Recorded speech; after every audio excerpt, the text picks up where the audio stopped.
Hello everyone, welcome back. This is a story from Her Silent Revenge, and it has taken a turn you absolutely didn't expect. Let's begin. When I arrived at my sister's engagement party at Bellini Restaurant in Chicago, security looked at my clothes and said, "Catering staff goes through the back." I smiled and didn't correct him. Inside, my sister's future mother-in-law whispered, "That's Claire's sister, the one who cooks for a living." Such a shame. They had no idea what I'd built in secret or that their perfect family was collapsing. What they really didn't know who I'd brought with me. By midnight, when those people walked through the door, screams would drown out the music. I'm so grateful you're here. Tell me where you're listening, commuting, cooking, or relaxing. Comment below, quick note. This story includes fictional elements for educational purposes. Any resemblance to real names or places is coincidental, but the message is completely true.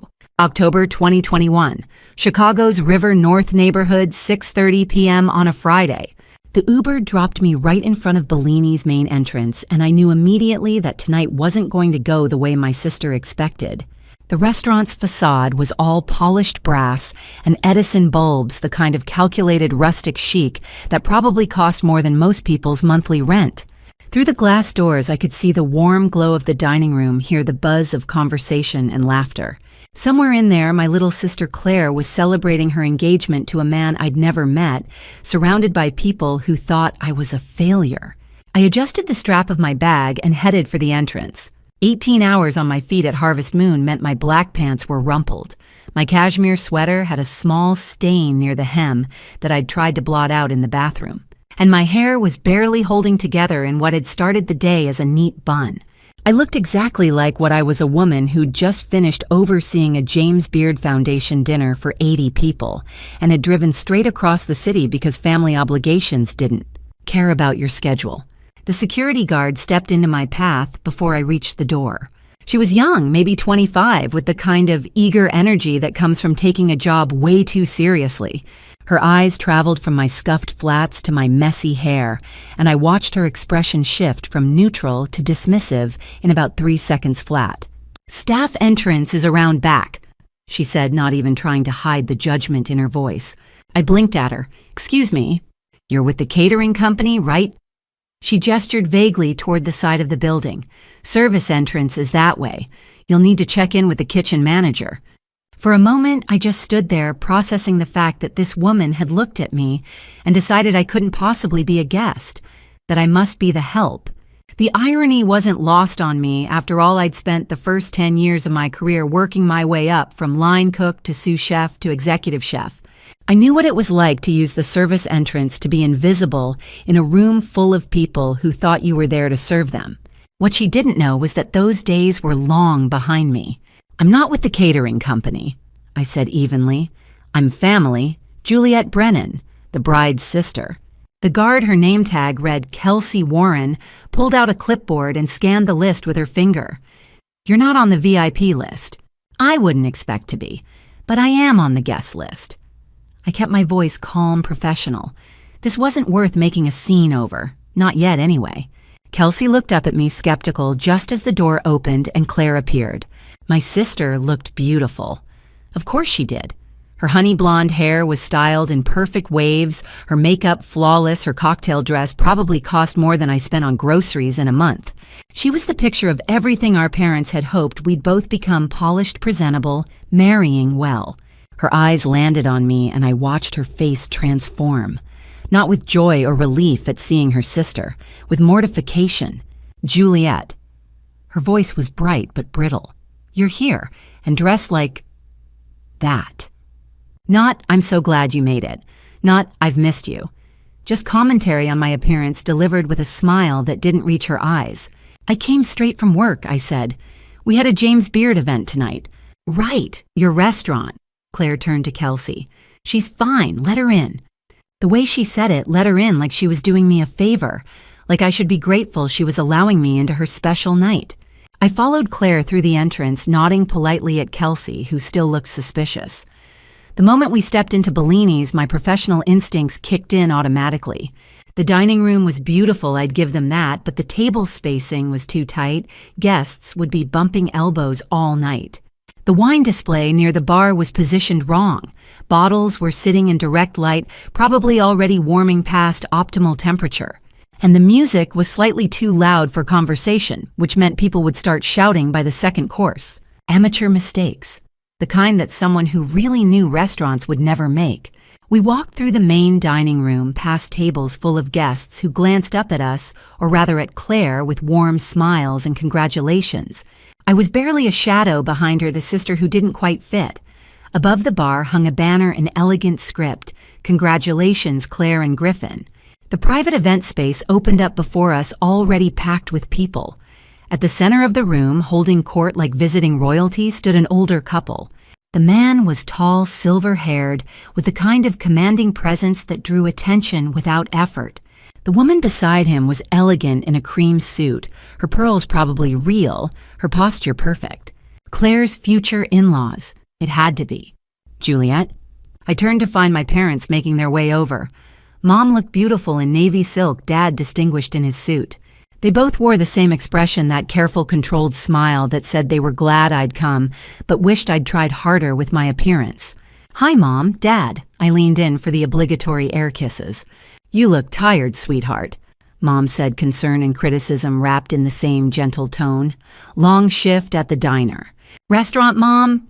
"Fine dining restaurant, and yes, we just hosted a James Beard Foundation event." I'd corrected her on this approximately 100 times. She still couldn't seem to remember that I wasn't working at some corner diner. "That's nice, dear." She patted my arm absently, already looking past me toward Claire and the Hayes family. Dad pulled me slightly aside, his grip on my elbow firmer than necessary. "Listen, there's something you should know. The Hayes family is in the middle of a lawsuit. They're suing a chef, Stella Brennan, Italian woman apparently trained with her grandmother, just like you did with Nonna Bianca." My heart stopped. Just for a second, but it stopped. They were suing me. The Hayes family was suing me, and they had no idea that I was standing right here. "Have you heard of her?" Dad continued, watching my face carefully. "This Stella Brennan." I kept my expression neutral, years of kitchen discipline keeping my emotions in check. "I've heard the name." Dad's eyes narrowed slightly. "If you know something about her, you'd tell us, wouldn't you?" And there it was. The question he couldn't quite bring himself to ask directly. The suspicion he'd been harboring but was too afraid to confirm. Did they know? Had they figured it out? "Dad, Well, the other Brennan daughter." The voice cut across the room loud enough that conversations nearby stuttered and stopped. I turned slowly, already knowing what I'd see. Victor Hayes stood across the event space, holding a glass of wine, surrounded by a group of well-dressed guests who laughed at his announcement.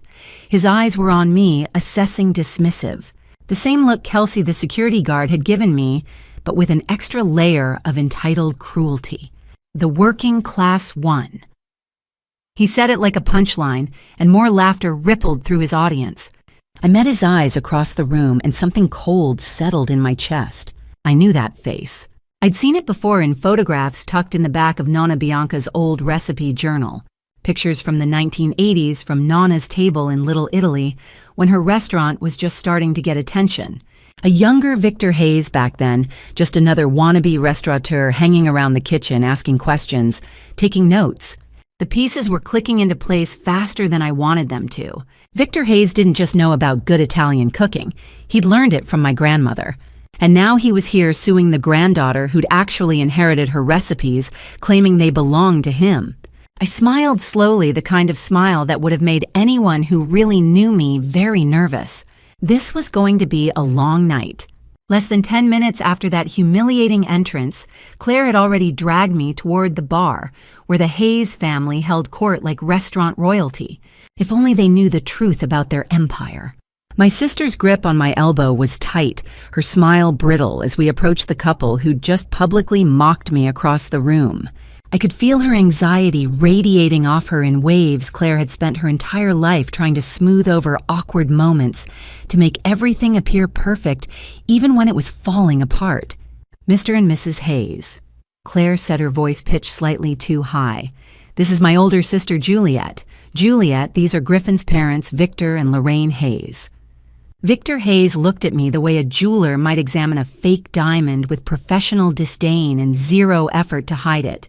Up close, he was even more imposing than he'd seemed from across the room. Tall, silver-haired, with the kind of confident posture that came from years of people believing whatever he told them. "So you're the chef." His smile had sharp edges. "Claire mentioned you work at, what was it? Some little bistro." The word little carried so much condescension, it was almost impressive. "I work in the restaurant industry, yes." I kept my answer vague, watched his eyes glaze over with disinterest. To him, I'd just confirmed that I was exactly what he'd assumed: unremarkable, unsuccessful, unworthy of further attention. Perfect. Well, isn't that charming? Victor turned slightly, addressing not just me, but the small audience that had gathered around the bar. This was a man who lived for an audience. "You know, the Hayes family comes from a prestigious restaurant lineage ourselves. We had 3 legendary establishments." I noticed immediately that he'd used past tense. Had, not have. "My family's Italian roots run deep." Victor continued, warming to his subject. His hand moved expressively, the gesture probably something he'd seen in a movie about Italian families. "Restaurant excellence is in our blood.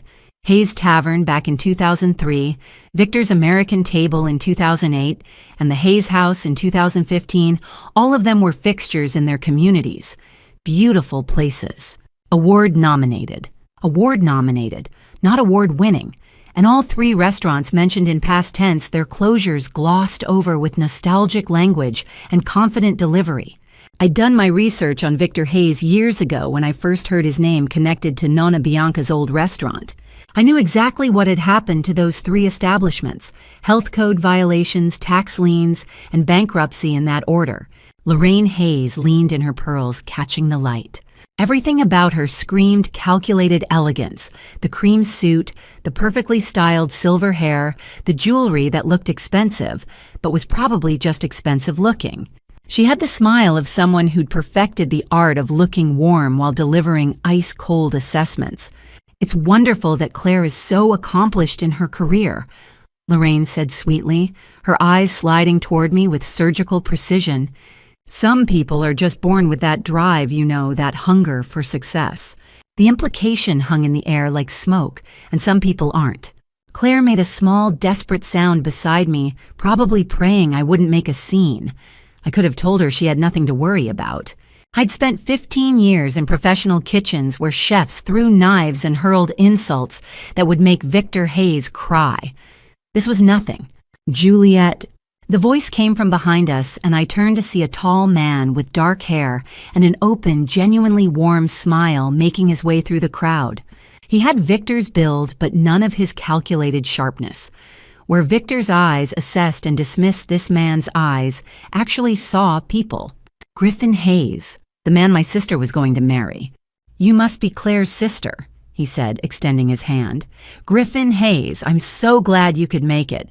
Claire talks about you all the time." His handshake was firm, his smile sincere. I found myself instantly liking him, which was going to make what came next more complicated than I'd anticipated. "Nice to meet you," I said and meant it. Griffin glanced at his parents, then back at me, and I caught something in his expression, apology maybe, or embarrassment. "I'm sorry about my parents," he said quietly. "They can be a lot." "Griffin." Lorraine's voice had a sharp edge.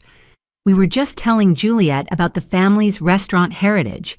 Actually," Victor said, raising his voice deliberately, making sure everyone at the bar could hear. "We were discussing our current legal situation. We're in the process of protecting our legacy." Here it comes, I thought. That's right. Victor continued, his voice carrying across the space. "A major lawsuit against a fraudulent chef, Stella Brennan. Perhaps you've heard of her, Juliet, since you're in the industry." Every muscle in my body stayed relaxed. Years of kitchen training had taught me how to keep my face neutral while chaos erupted around me. "I've heard the name." "She's a thief," Lorraine added, her voice dripping with righteous indignation. "Stole multi-generational family recipes, our recipes, and built her career on our heritage." Victor was on a roll now, feeding off the attention of the growing crowd. "Ossobuco risotto Milanese tiramisu dishes that have been in the Hayes family for generations." Recipes passed down from my grandfather in Sicily, stolen by this con artist, and passed off as her own creations for profit. Sicily. I almost laughed. Victor Hayes' family was from Cleveland, Ohio. I'd seen his birth certificate in the background check my PI ran 3 years ago after his name first came up in connection with Nonna Bianca's restaurant. His grandfather had owned a hardware store in Akron. And those recipes he was claiming as his family's legacy, I'd learned them at Nonna Bianca's knee in her tiny Brooklyn kitchen when I was 8 years old. My grandmother, who actually was from Italy, actually had learned those dishes from her mother, actually had built Nonna's table in Little Italy with her own hands and her own recipes in the 1980s. The same restaurant where a young Victor Hayes had worked briefly as a line cook in 1984 before getting fired for showing up drunk and stealing from the register. She's making millions off our family's heritage, Victor said, his face reddening with performed outrage. Millions, while we're left with nothing but the theft of our good name. The guests around us murmured sympathetically. Some nodded. A few looked genuinely angry on the Hayes family's behalf. It was a good performance.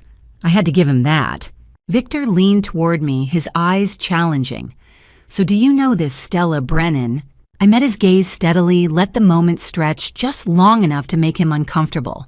I'm very familiar with Stella Brennan's work, I said clearly. Intimately familiar, actually. Victor's smile widened triumphant. He'd misread me completely. So you agree she's a thief, someone who's appropriated someone else's legacy for her own gain? My smile didn't reach my eyes. I didn't say that, Mr. Hayes. I said I'm intimately familiar with her work. The difference in phrasing was subtle, but something in my tone made the air shift. Griffin glanced between us, suddenly alert. Lorraine's eyes narrowed. Victor opened his mouth to respond, but Claire jumped in her voice, too bright, too loud. Photo time, Griffin. We need to get photos with your college friends before they leave. She grabbed Griffin's arm, practically dragging him away from the bar. Other guests began to disperse, sensing the tension, not wanting to be caught in whatever was brewing. But Victor and I remained locked in our stare-down. I could see him trying to work out what I'd meant, whether I'd just agreed with him or challenged him. His ego was too big to let him see the truth that the woman he'd just spent 10 minutes insulting and dismissing was the same person he was suing for $50 million. Lorraine stayed beside her husband, but her eyes were on me, calculating, suspicious. She didn't believe me. Her instincts were better than her husband's, sharper, less clouded by ego. She sensed something wasn't right, that I wasn't what I appeared to be. Good instinct. Too bad it wasn't going to save her. 30 minutes into cocktail hour, Lorraine Hayes solved my problem for me. She sent me to the kitchen. If she'd known what I would find there, she would have locked me in the wine cellar instead. I saw her coming, that practiced smile plastered across her face. I've been standing near the windows, watching reflected movements, an old kitchen habit, always know where everyone is. Sweetheart, Lorraine said, voice dripping false warmth. The catering team seems overwhelmed. Since you work in kitchens, would you mind lending a hand? It wasn't a question. It was an elegant dismissal. Claire appeared at my elbow, flushed. Mom Hayes, you don't have to. I'm happy to help, I said smoothly. Claire looked relieved and mortified, but didn't argue. She never did. Lorraine had just given me exactly what I needed, legitimate access to the kitchen, where all the real secrets lived. The front of house is performance. The kitchen is truth. I pushed through the swinging doors at 7:47 p.m. into controlled chaos. Bellini's kitchen was high-end Chicago, trying too hard. Gleaming steel flames, leaping voices, shouting in Spanish and English. Heat hit. First then smells garlic butter wine, reducing meat searing. My chef's eye cataloged everything instantly. Prep timing was off. Expediting was a disaster, tickets piling up too fast. Plating area had plates stacked wrong. And something else. Something wrong. No, that risotto is ruined. Start over. The voice cut through the noise, and my heart dropped. I knew that voice. I ducked into shadow near the walk-in freezer and watched. The executive chef was early 30s, tall and lean, moving with controlled intensity. Dark hair under a pristine white chef's hat, precise movements as he tasted from a pan, grimaced, handed it back to a terrified line cook. Santiago Rivera. I'd last seen him 5 years ago walking out of Harvest Moon after a screaming match about menu credit. He'd trained under me under Stella Brennan for 2 years. Talented, ambitious bidder that he'd always be known as one of Stella's protégés. We'd parted badly. He'd wanted his name on dishes he'd only assisted with. I'd refused. He'd called me a glory hog. I'd called him ungrateful. He'd thrown his chef's coat on my desk and walked out. Now here he was, executive chef at Bellini's, running the kitchen for my sister's engagement party. The universe had a sick sense of humor. I watched him work, noting the shortcuts he took, techniques I'd specifically taught him never to use, except in emergencies. Something was very wrong. Santiago's phone buzzed. He said something sharp to his sous chef and disappeared into the walk-in freezer. I didn't think, I just moved. The walk-in's door was heavy steel, but there was a gap near the hinges where sound carried. I pressed against the wall and listened. "I told you, Jasper, the plan's still on schedule." Santiago's voice was muffled but clear. "By dessert, half the party's going to have stomach issues. Nothing fatal, just enough to ruin the night." My blood turned to ice. A male voice responded through the phone, Jasper Monroe, Bellini's owner, my biggest competitor. "And you're sure it'll be blamed on Stella Brennan's style?" "Trust me," Santiago said with satisfaction. "When word gets out that a Stella Brennan-inspired event ended with food poisoning, her reputation is finished. Your rival disappears and I finally step out of her shadow. Everybody wins, except the guests. They'll survive. Mild food poisoning, nothing serious, just enough to make headlines and destroy her credibility." They were sabotaging my sister's engagement party, using Claire's celebration to destroy Stella Brennan's reputation. And Santiago, my former protégé, someone I'd trained and trusted, was executing it. The call ended. I heard Santiago moving. I didn't have time to hide, so I stepped into the walk-in freezer. "Hello, Santiago." He spun around, eyes wide. The LED lights cast harsh shadows as he stared, trying to place me. I wasn't wearing a chef's coat. My hair was down. "Do I know you?" His voice was wary. "You're not kitchen staff. You should know me. You interned under me for 2 years." I watched recognition dawn. Disbelief, then shock, then fear. "Chef, Stella." Barely a whisper. I nodded. We stood there in the cold LED lights, humming kitchen sounds muffled beyond the door. Then Santiago's shock transformed into rage that had been simmering for 5 years. "You're the sister." His voice rose. "Claire's sister, Juliet." I nodded again. His face hardened. "Even better. You destroyed my career. Everything I did, every dish I created, it all disappeared into your shadow. Another brilliant creation from Stella Brennan. Never Santiago Rivera, always you." He moved toward the door, and I realized too late what he was going to do. "Your shadow destroyed me," he said, hand on the handle. "Let's see how you like being the one left in the cold." He stepped out. I lunged forward, but the heavy door was already swinging shut. The lock clicked from the outside. The seal engaged with a hiss. I hit the door with both palms, tried the interior handle. Nothing. The emergency release required by health code had been removed or was broken. The temperature gauge read 37ers and dropping. I pulled out my phone. No signal. Walk-in freezers were metal boxes cell signals didn't penetrate. I was trapped in an industrial freezer locked in by my former protégé while he executed a plan to poison my sister's engagement party to destroy my reputation. Well, this was new. 5 minutes in a commercial walk-in teaches you something about yourself. Either you panic or you plan. I've never been the panicking type. The temperature gauge read 38 degrees Fahrenheit. Cold enough to be uncomfortable, not yet cold enough to be dangerous. I had time. Not a lot of it, but enough. I'd spent those first 5 minutes doing what I always did in a crisis, assessing the situation with surgical precision. The walk-in was standard commercial size, maybe 8 by 10 feet, lined with metal shelving stocked with prepped ingredients. The LED lights cast everything in harsh white. The air smelled like cold metal and preserved herbs. And there, exactly where building code required it to be, was the interior emergency release handle. Bright red, impossible to miss, right there on the wall beside the door. I could walk out right now. March back into that kitchen, confront Santiago in front of his entire staff, expose his plan to poison my sister's engagement party. But I didn't move toward the handle. Instead, I moved toward the small window set into the door, the kind required for safety, so people could see in and out.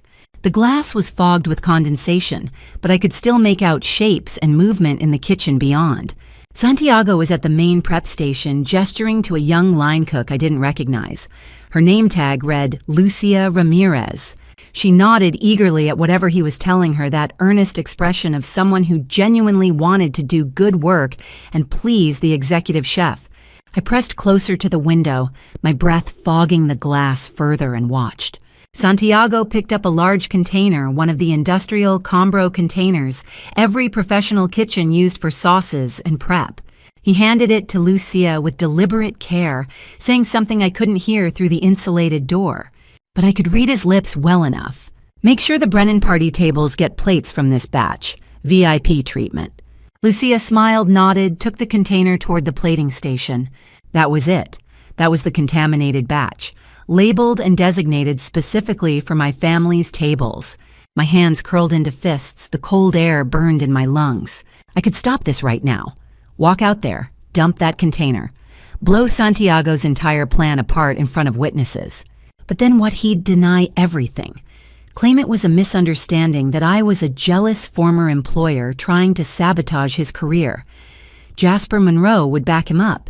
Lorraine and Victor Hayes would believe their venue's chef over the working-class sister who'd been caught sneaking around the kitchen. And I'd have shown my hand without getting anything in return. No. If I was going to destroy Santiago Rivera and expose this entire conspiracy, I needed more than accusations. I needed evidence. I needed to see the full scope of what they were planning. I needed to be smart about this. My hand moved to the emergency release, but I didn't pull it yet. Instead, I watched for 3 more minutes, tracking Santiago's movements through the kitchen. I watched him return to the stove, pick up a ladle, taste something from a large sauce pot. Watched him glance around to make sure no one was paying attention, then reach into his jacket pocket and add something to the pot. Just a quick motion, barely noticeable unless you were looking for it. Deliberate contamination. Not enough to be fatal, he'd been clear about that on the phone. Just enough to cause stomach issues. Just enough to ruin the night and destroy Stella Brennan's reputation when word got out that a party featuring her style of cuisine ended in mass food poisoning. I pulled the emergency release. The lock disengaged with a soft click, and I pushed the heavy door open just wide enough to slip through. The blast of hot kitchen air hit me after the freezing cold, and I had to resist the urge to gasp at the temperature change. Nobody noticed me. The kitchen was too busy, too loud, too focused on the controlled chaos of service. I moved quickly along the back wall, staying in the blind spots until I reached the darker corner behind the prep station. From here, I had a clear view of Santiago's workspace, and from here, my phone had a signal. I pulled it out, kept it low, and started taking photos. The angle was awkward. I had to shoot around equipment and through gaps in the shelving, but I got what I needed.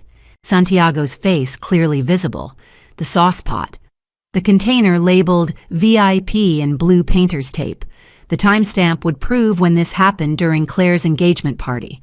Evidence. Santiago turned away from the stove, calling over his sous chef, a thin man with sharp features and a French accent. The name embroidered on his chef's coat read, Bastien Mercier. "The VIP batch is ready." Santiago said, his voice just barely audible over the kitchen noise. "Don't let anyone mix it with the regular service. These plates need to be perfect. Special treatment for special guests." Bastien picked up the container, brought it close to his face, sniffed. His expression shifted confusion, maybe concern. "It smells different," he said carefully. "Are you sure the recipe is right?" Santiago's smile didn't reach his eyes. "Trust me, it's a special recipe. Just plate it exactly as I showed you." Bastien hesitated for just a moment, then nodded and carried the container toward the plating area. I watched the contaminated food move through the kitchen pipeline, each station adding components, each cook focused on making beautiful plates. None of them knew they were participating in sabotage. They were just doing their jobs, following the executive chef's orders. My decision crystallized in that moment. I wasn't going to stop the sabotage by confronting Santiago. I was going to stop it by fixing it without anyone knowing. I waited until Santiago stepped away from the line, probably heading to the bathroom or the office for a moment. Then I moved. 15 years in professional kitchens had taught me how to move through a workspace without drawing attention, how to look like you belonged exactly where you were doing exactly what you were doing. I'd seen health inspectors do it, corporate chefs checking up on their locations, consultants evaluating operations. I walked straight to the prep station like I owned it. The VIP container sat exactly where Bastian had left it. I picked it up, carried it with confident purpose toward the back prep area where they kept backup ingredients and test recipes. Set it down on a shelf clearly marked, "Test Kitchen, Do Not Serve." Then I went to the main prep cooler, found the clean batch of the same sauce, and carried it back to the station. Peeled off the VIP label, placed it carefully on the clean container. Swap complete. Santiago's contaminated batch would sit in the test kitchen area until end of shift, when it would be discarded with all the other rejected attempts. The clean batch would go out to my family's tables perfectly safe. Santiago would think his plan had succeeded. He'd be waiting for news of stomach issues, for the scandal to break, for Stella Brennan's reputation to crumble. And when nothing happened, when the party went off without a single health issue, he'd be confused. Then he'd be worried. Then he'd start making mistakes. Meanwhile, I'd have time to build my case, to document everything, to make sure that when I finally destroyed him, it would be complete. I was labeling a third container when I heard the kitchen door swing open behind me.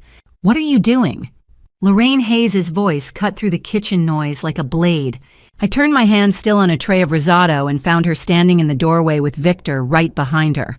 Her face was a mask of suspicion and barely controlled anger. "That is not washing dishes," she said, her voice sharp enough to draw attention from several nearby cooks. I calmly wiped my hands on a kitchen towel, keeping my expression pleasant and helpful. "Just trying to help like you asked Mrs. Hayes."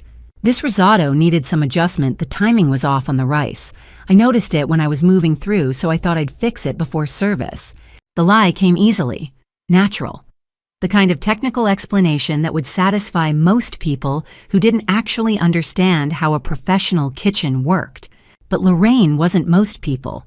Her eyes narrowed, scanning my face like she was trying to read something written in a foreign language. Behind her, Victor had gone very still, studying me with a new kind of attention. Not the dismissive assessment from earlier, but genuine curiosity. "You know risotto timing," Lorraine said slowly. Not quite a question, more like she was testing the words, seeing how they sounded. "I've worked in restaurants for 15 years, I said with a modest shrug. "You pick up a few things." The kitchen continued its controlled chaos around us, but I could feel the weight of Lorraine's suspicion like a physical thing. She knew something wasn't right. Her instincts were telling her that the shabby, unsuccessful sister didn't fit the profile of someone who could casually identify and correct risotto timing issues in a professional kitchen during service. She just couldn't figure out what she was missing. Dangerous. Very dangerous. Lorraine didn't believe my excuse about helping, but she still found a way to use me. 5 minutes later, I was wearing a server's apron and carrying champagne. Perfect. Nobody notices the help. "Since you're already dressed for this kind of work," Lorraine said, her smile sharp as a blade, "you might as well make yourself useful." Bellini's manager, a stressed man in his 40s, who clearly answered directly to Jasper Monroe, hesitated. Putting a guest to work wasn't policy. But Lorraine Hayes carried the confidence of old money and practiced entitlement. He caved in under 30 seconds, handing me a black apron, a tray, and a warning to stay out of the kitchen staff's way. By 8:20 p.m., appetizer service was underway.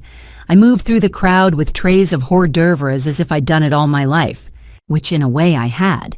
Every chef starts somewhere. My first 2 years in the industry were spent exactly like this, catering events, serving food to people who looked through me like furniture. I'd hated it then. Tonight it was the perfect cover. People talk freely around servers.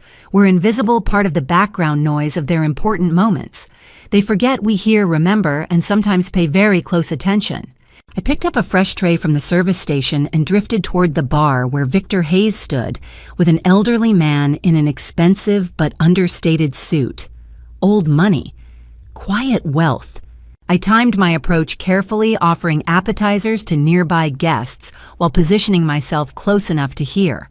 Once Griffin marries into the Brennan family, Victor said, his voice low but careless, we'll have access to their connections. The sisters' restaurant industry contacts alone must be worth millions. The investor raised an eyebrow. I thought the sister was just a line cook. She is, Victor said smoothly. But 15 years in the industry means suppliers, distributors, chefs. We'll leverage those connections through Griffin. He's marrying into the family, her contacts become ours. My grip tightened on the tray. They weren't just using Claire. They were planning to use me, or rather the working-class chef's sister they thought they understood. The irony would have been funny if it wasn't so deliberate. Lorraine appeared beside Victor, champagne in hand. And once we win the lawsuit against that Brennan woman, Stella Brennan, Victor corrected. Lorraine waved it off. Once we win, we'll have the capital to restart properly. Victor's already coordinating with attorneys on a new restaurant venture. Griffin doesn't know yet, but we're opening accounts in his name. Best to prepare before announcing it. The investor frowned. You're opening accounts in your son's name without his consent. He'll thank us later, Victor replied. Sometimes parents have to make hard decisions for their children. I moved away before they noticed me lingering. They were using Griffin's identity, his credit, his name to fund ventures he knew nothing about. Fraud, identity theft, and they discussed it casually over cocktails. I circulated the room, serving clearing glasses, listening. Near the windows, Lorraine had cornered two women in designer dresses, the kind whose jewelry could buy a house. Old Chicago society. The Brennan parents seem simple, Lorraine said. Very suburban. Middle-class values, but that makes them manageable. They'll be grateful. One woman leaned closer, and the daughter, the chef. Lorraine laughed. Juliet. She's harmless. Working-class types always want someone successful to lift them up. I placed smoked salmon on their plates. Lorraine accepted it without looking at me, too busy dismissing my existence to notice the target was standing beside her. The tray emptied. I headed toward the service station but detoured past my parents' table. Mom and Dad sat with longtime family friends. Dad saw me approach with the wine bottle, his face cycling through shock, anger, and understanding. He began to stand. I met his eyes and shook my head. I'm fine, I said softly, refilling his glass. Mom's hand hovered near my arm. You don't have to. This is where I need to be. Something shifted. They'd suspected for a while that I wasn't just a struggling chef. They simply hadn't wanted to know. Mom leaned back, eyes clearer. Dad nodded once. I moved on to the main table where Claire sat with Griffin in their wedding party. Champagne, flowers, laughter. Claire looked perfect, confident, composed, successful. She didn't look at me. Her jaw was tight. She was mortified that her sister was serving. But Griffin looked up. Really looked. I'm sorry, he mouthed. I nodded. It was the first sincere moment I'd seen from anyone connected to the Hayes family. Maybe there was hope for him. As I reached for an empty basket, Griffin's phone buzzed. He checked it, his face drained of color. Griffin, Claire asked. He showed her the screen. Her hand flew to her mouth. The ring, she whispered. What do you mean? Connor thinks it might be stolen, Griffin said urgently. He saw it earlier, checked online. It matches a police report.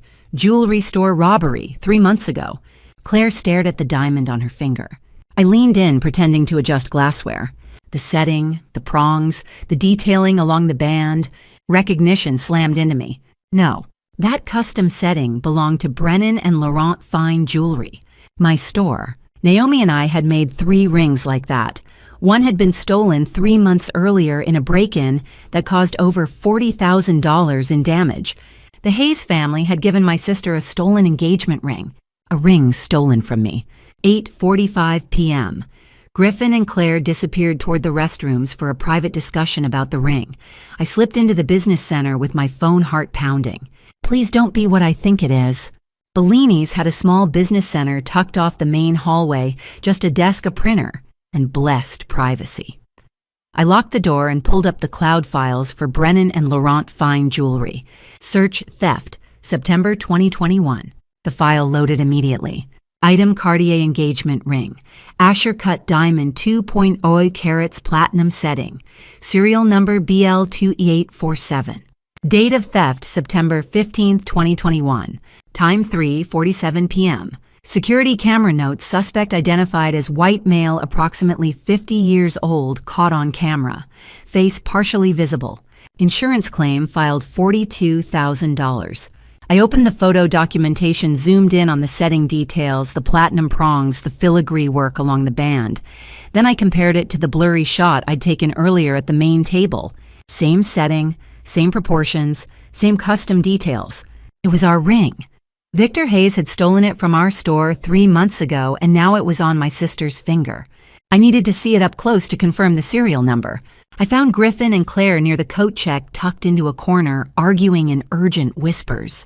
Connor's a gemologist. Claire. Griffin was saying, his voice strained. He knows what he's talking about. That ring matches the description of one that was stolen. Your parents told me it was a family heirloom. Claire's voice broke slightly. Not angry, scared. We don't have heirlooms. Griffin's voice was flat. My family isn't wealthy like they pretend to be. We don't have generations of jewelry sitting around. Then they bought it. They have a receipt. Do they? Griffin challenged. Have you actually seen a receipt? I stepped forward with my tray. More water. Claire waved me away without looking, and I got what I needed. Up close, I could see every detail. The Asher cut with its step facets, the platinum setting with our signature filigree, and the tiny BL mark on the interior that Naomi insisted we put on all our custom pieces. Brennan and Laurent. I stepped back, made brief eye contact with Griffin. He looked lost, like the ground was shifting under his feet. I made a decision, probably rash, definitely risky. As I turned away, I leaned in slightly, my voice barely a whisper. September 15th, 3:47 p.m. Ask them where they were. Griffin's head snapped up. How did you? Just ask, I said quietly and kept walking. Behind me, I heard Griffin call out, Mom, Dad, can you come here for a second? I moved to the bar, positioning myself where I could see but not be obviously watching. Victor and Lorraine made their way over, both wearing concerned parental expressions. What is it, son? Victor's voice was hearty, confident. Griffin squared his shoulders. Dad, September 15th. Where were you at 3:47 in the afternoon? For half a second, Victor's face went completely blank. Not confused, blank. Like someone had wiped all expression away and he was scrambling to reload the right one. Then he recovered. Why would I remember a random date? It's not random, Griffin said, steel in his voice. September 15th, 3:47 p.m. Where were you? Lorraine stepped in smoothly. Griffin, sweetheart, why are you asking such a bizarrely specific question? The ring, Griffin said flatly. Claire's ring. Where did you really get it? Victor's expression shifted to wounded innocence. I told you, from a reputable dealer in... The restaurant's entrance opened, and Naomi Laurent walked in. My business partner looked exactly like what she was. Successful, powerful, dangerous. Her suit was Armani, her heels, Louboutin, her posture, radiating ownership. At 38, Naomi had built Brennan and Laurent into one of the most respected jewelry stores in the Midwest. She was brilliant with design, ruthless with business, and fiercely protective of what was ours. She saw me immediately, probably because I was the only person wearing a server's apron and standing still. Her eyes widened in surprise. Then her gaze tracked across the room and landed on Claire's left hand. Even from 30 feet away, Naomi recognized the ring. I watched her face change. Surprise shifted to recognition, to shock, to cold, hard anger. Her jaw set in that way I'd seen 100 times before, usually right before she destroyed someone in negotiation. Our eyes met across the crowded restaurant. Her expression asked a clear question, Is that the ring? I nodded once. Naomi's hand tightened on her purse. She started walking toward the main table, her stride purposeful and dangerous. I pulled out my phone, typed fast, police arrive in 20 minutes. I called them earlier. Let this play out, need them to fully incriminate themselves. Naomi checked her phone mid-stride, paused. Then she adjusted her course, heading toward me. Instead, her face settling into neutral professionalism. We met near the bar, two women having a quiet conversation. The Cartier. Naomi's voice was barely audible. The one Victor Hayes stole from our store 3 months ago. That's the one that I confirmed. And you're letting your sister wear stolen goods. I only found out 10 minutes ago. I glanced at my watch. But now we have them. Theft, fraud, conspiracy, identity. Theft, it's all converging. Naomi's eyes gleamed. What's the plan? Victor's about to make a toast, I said quietly. He's going to announce the lawsuit against Stella Brennan. Talk about protecting his family's legacy, fighting for justice. Perform righteous indignation for everyone here. And we let him dig that hole as deep as he possibly can. Let him put every lie on record in front of 100 witnesses. Naomi smiled coldly, and then I reached up and untied the server's apron, let it drop onto the bar. Underneath my black pants and cashmere sweater were rumpled but serviceable. I wasn't pretending to be staff anymore. Then we bury him in that hole. 9:15 p.m. Victor Hayes clinked a fork against his champagne glass, and the entire room fell silent. I stood near the rear exit, Naomi in the opposite corner. We had him surrounded, and he didn't even know it. Victor had arranged for a microphone, of course he had. This was a performance he'd been planning, a stage he'd set with precision. The lighting hit him from below, casting theatrical shadows across his face as he stood at the center of the room, commanding attention the way he'd probably commanded it his entire life. Here we go. Ladies and gentlemen, family and friends. Victor's voice boomed through the sound system, warm and confident. Tonight, we're not just celebrating love. We're celebrating the union of two wonderful families. The guests smiled, champagne glasses raised halfway in anticipation of a toast. The Hayes family has always represented tradition, quality, and integrity in the restaurant business. Victor continued, his hand over his heart in a gesture of sincerity that would have been touching if I didn't know it was complete fiction. For generations, we've carried forward the culinary heritage passed down from my grandfather, who came to this country from Sicily with nothing but his recipes and his dreams. A few guests murmured appreciatively, the American dream narrative perfectly executed. Except Victor's grandfather had owned a hardware store in Akron, Ohio, never set foot in Sicily in his life. Those recipes, osso buco risotto, Milanese tiramisu, were crafted with love, perfected over decades, and guarded as the treasure they are. Victor's voice grew heavier, sadder, which is why it pains me deeply to announce that we've been forced to defend our family's honor in a court of law. He paused, letting the dramatic weight of that statement settle over the room. Claire's face went pale. She clearly hadn't known her engagement party was going to double as a press conference for her future in-laws lawsuit. Griffin shifted uncomfortably beside her, his jaw tight. "We are suing a so-called chef," Victor continued, his voice hardening with righteous anger. "A woman named Stella Brennan for the theft of our family's intellectual property. She has stolen our recipes, our techniques, our legacy, and built a fortune on what she took from us." The room erupted in murmurs. Heads turned whispers, spreading like wildfire. I stayed perfectly still, watching Victor perform. "Our recipes," he said again, his voice breaking slightly with manufactured emotion. "The osso buco my grandfather taught my father. The risotto my mother made every Sunday. The tiramisu we served at every family celebration.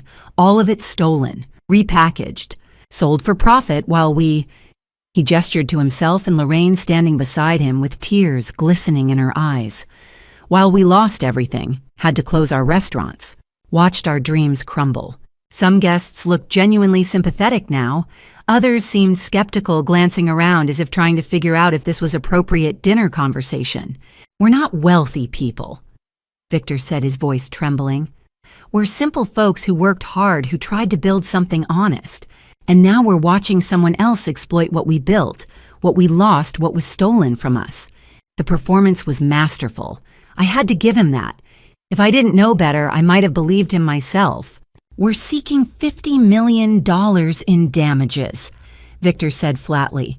"Not because we want the money, because we want justice, because our family's legacy deserves to be protected, because thieves should not profit from their crimes."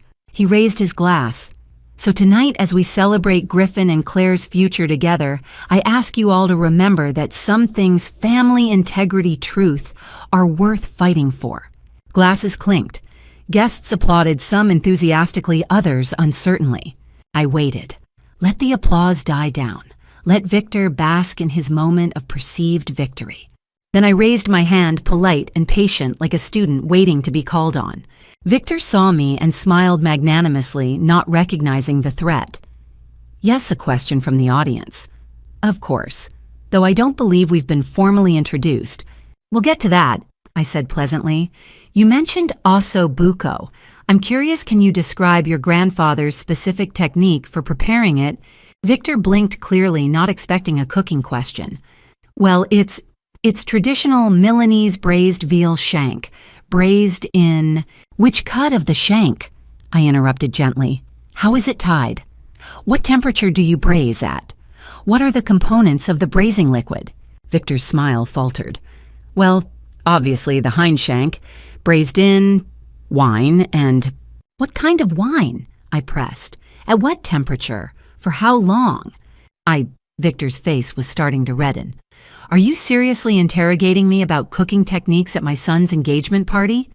Just curious, I said, my voice still pleasant, because authentic Milanese osso buco uses the hind shank cut crosswise to expose the marrow bone in, tied with butcher's twine, in a figure-8 pattern to hold its shape during the long braise. It's cooked at exactly 285 degrees Fahrenheit in reduced Barolo wine with saffron threads, gremolata made fresh at service, and a specific ratio of aromatics onion, celery, carrot. Garlic that has to be precisely balanced or the dish fails. The room had gone completely silent. Every eye in the place was on me now. Victor forced a laugh. Well, you've obviously watched some cooking shows. Good for you.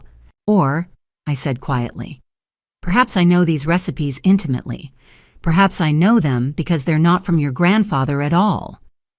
I stepped forward out of the shadows near the exit into the better light of the main room. Naomi stayed where she was, but I felt her attention focused on me like a laser. They're from my grandmother, I said clearly, my voice carrying without the microphone. Bianca Conti. She owned Nonna's Table in Little Italy, New York from 1982 to 1987. A small restaurant that earned a Michelin star within 2 years of opening. A place where every recipe was her own creation, documented in her personal notebooks. Victor's face was brick red now. I've never heard of... Where you Victor Hayes worked for exactly 3 months as a prep cook in 1987. I continued. Before my grandmother fired you for repeatedly showing up drunk, stealing from the register, and most relevantly for taking photographs of her recipe notebooks when you thought no one was looking. The room exploded in murmurs. Guests turned to each other, whispering frantically. That's slander, Victor shouted. I have never... Actually, a voice said from the middle of the room, it's true. My father stood up, his face serious. Every head swiveled toward him. I was a delivery driver back then, Dad said quietly. Worked for a food distribution company that serviced restaurants in Little Italy. That's where I met Eleanor. She was waitressing at Nonna's Table to put herself through college. We both remember when Bianca fired a guy named Vic. We remember because he made a scene, threatened her, said she'd regret it. Mom stood beside him, her voice soft but clear. And 3 months after that, Nonna's Table burned down, Arson, the fire marshal, said. They never found who did it.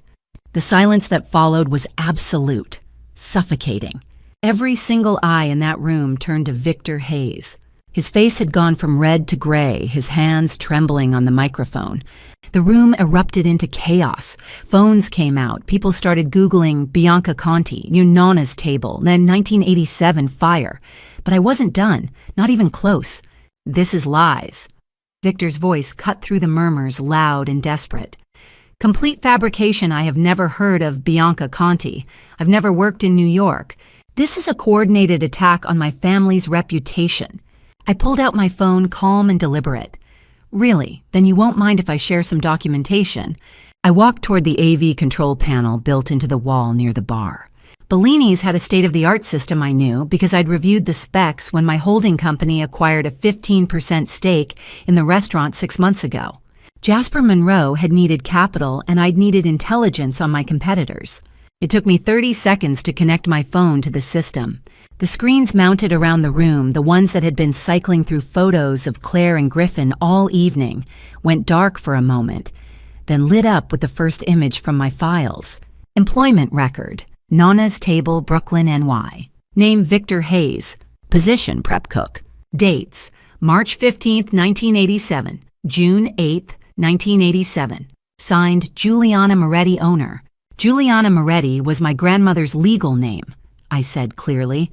She changed it to Bianca Conti when she opened the restaurant, but the employment records still show her birth name.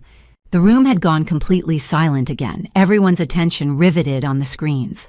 I swiped to the next image. Termination letter. Date June 8, 1987. To Victor Hayes. Reason for termination: theft of proprietary recipes and techniques, repeated health code violations, insubordination, creating hostile work environment. This termination is immediate and without severance. Signed, Bianca Conti, owner, executive chef. Another swipe. Health Department inspection report. Nana's Table. Date June 3, 1987. Violations cited. Cross-contamination of raw and cooked foods. Prep cook V. Hayes responsible. Improper food storage temperatures. Prep cook V. Hayes responsible. Failure to follow hand-washing protocols. Prep cook V. Hayes responsible. Corrective action employee V. Hayes removed from food handling duties pending termination. Victor's face had gone from red to white. Those are forgeries. Anyone can create fake documents. Can anyone fake this? I swiped again. The screens filled with a scanned newspaper article, yellowed with age, but perfectly readable. Little Italy restaurant destroyed in suspicious fire. September 18, 1987. Nana's Table, a rising star in Brooklyn's Little Italy neighborhood, was completely destroyed in a fire early Thursday morning. Owner and chef Bianca Conti was not on premises at the time. Fire marshal suspects arson. Investigation ongoing. Restaurant had recently gained acclaim for its authentic Northern Italian cuisine. My mother stood up, her voice shaking. After Victor left, Bianca started having problems. Someone broke into the restaurant twice. Nothing stolen, but her office was ransacked both times.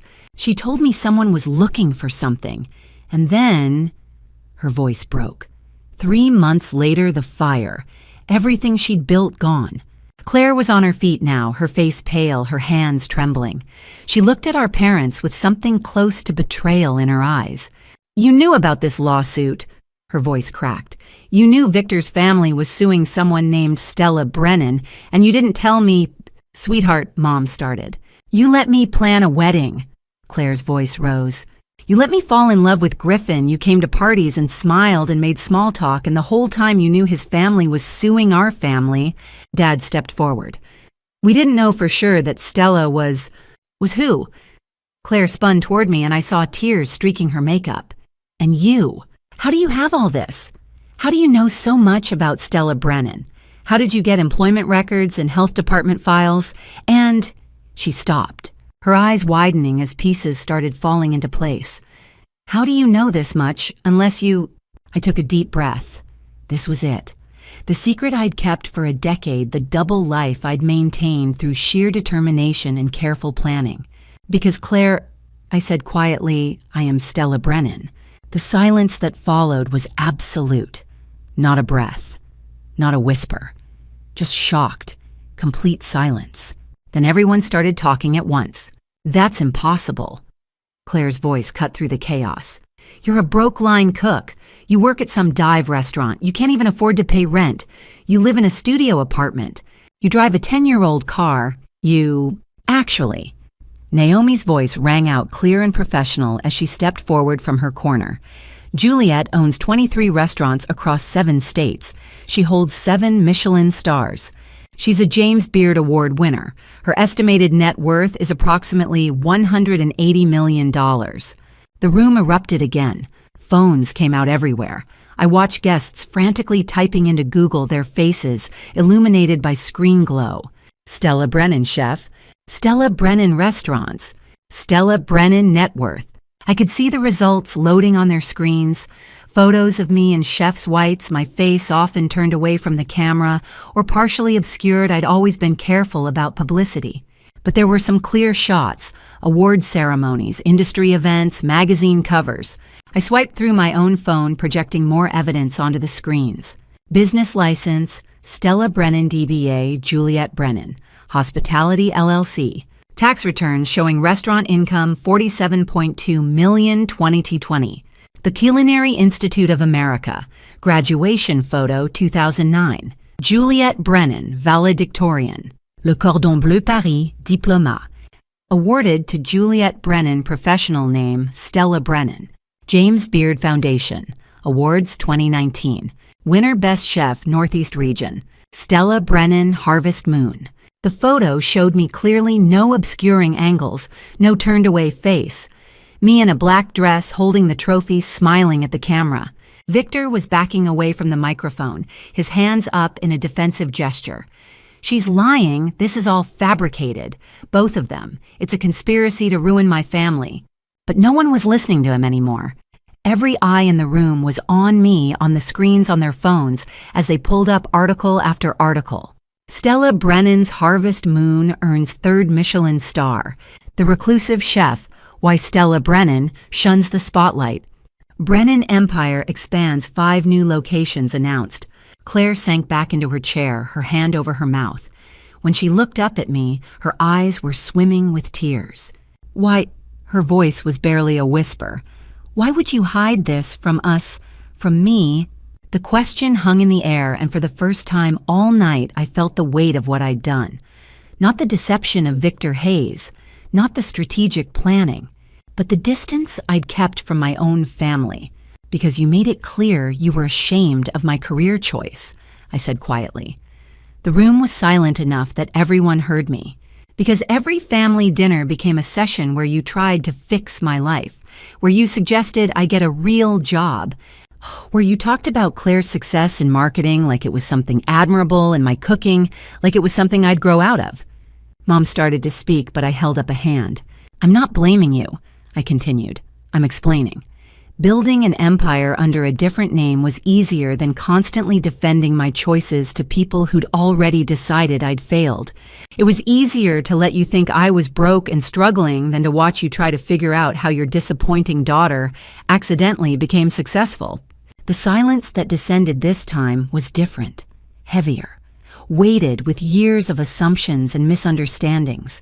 Claire opened her mouth to respond, and that's when the kitchen doors burst open. Jasper Monroe appeared, his face flushed and anxious. His eyes found Victor immediately.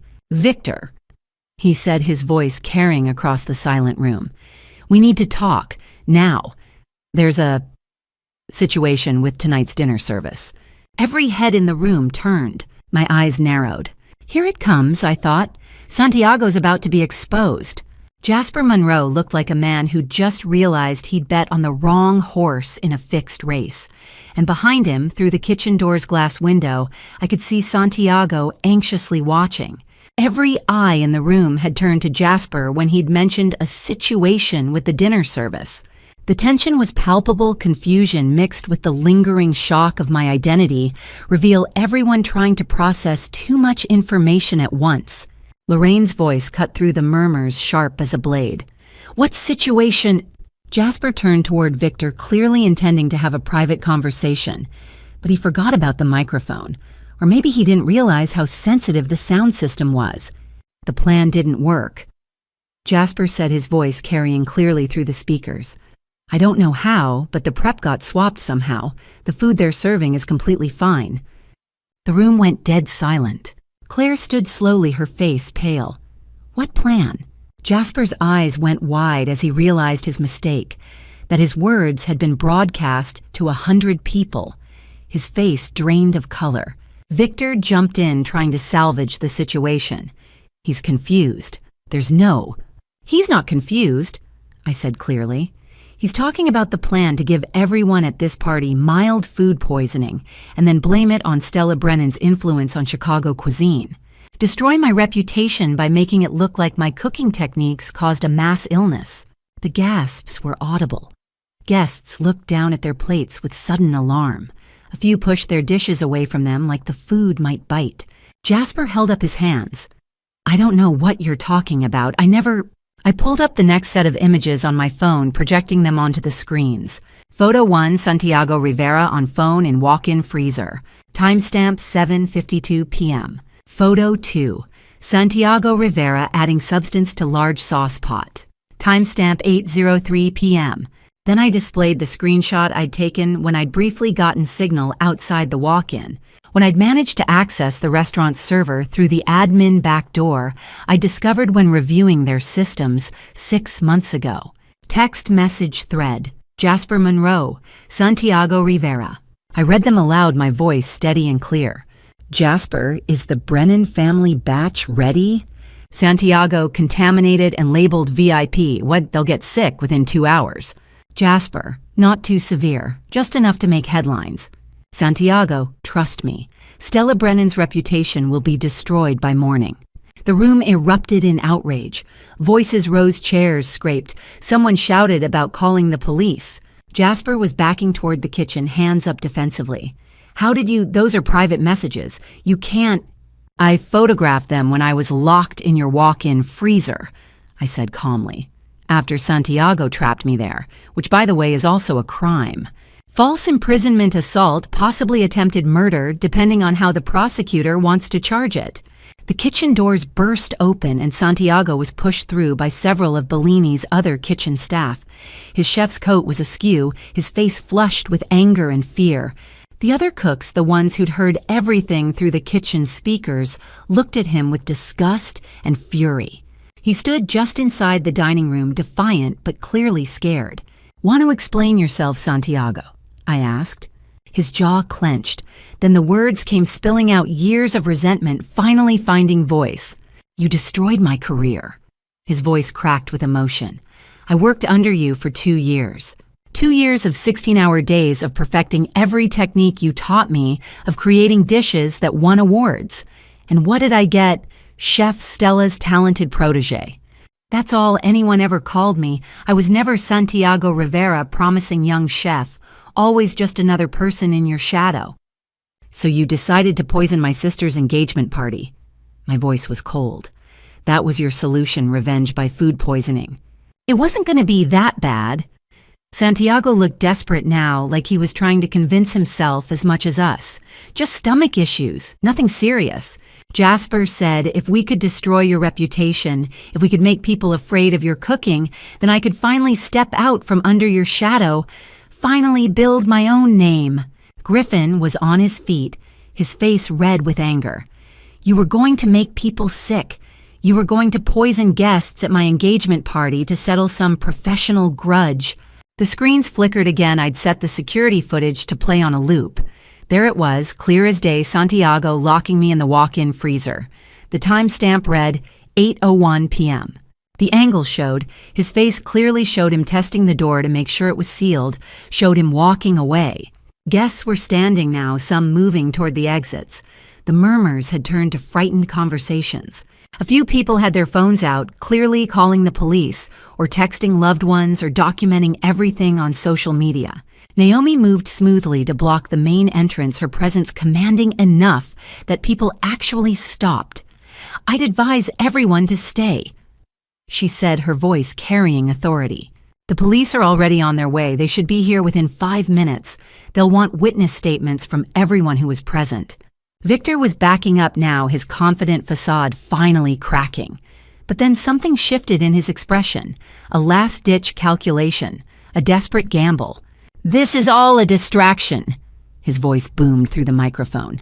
"Yes, maybe Jasper and Santiago made poor choices, but that doesn't change the fundamental truth that Stella Brennan, whoever she claims to be, stole our family's recipes."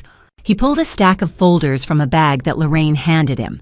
With surprising technical skill, he grabbed the AV controller from the bar and connected his own phone to the system.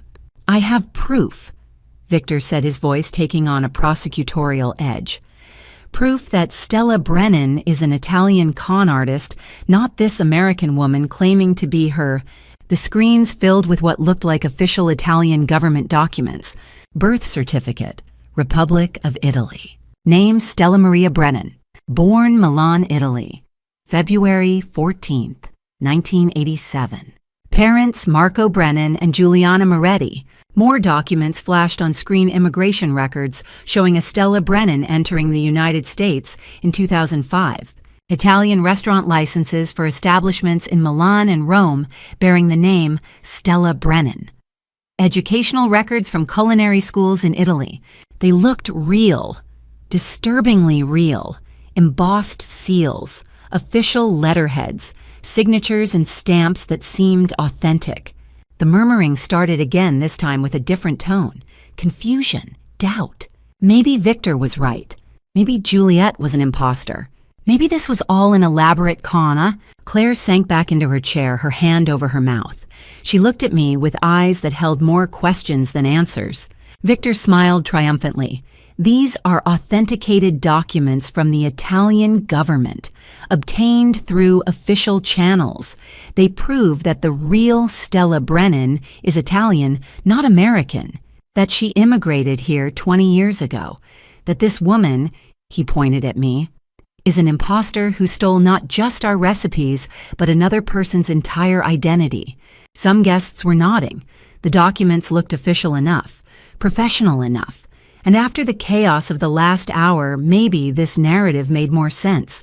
Maybe the broke sister really was broke and all of this was just an elaborate hoax. I looked at Naomi.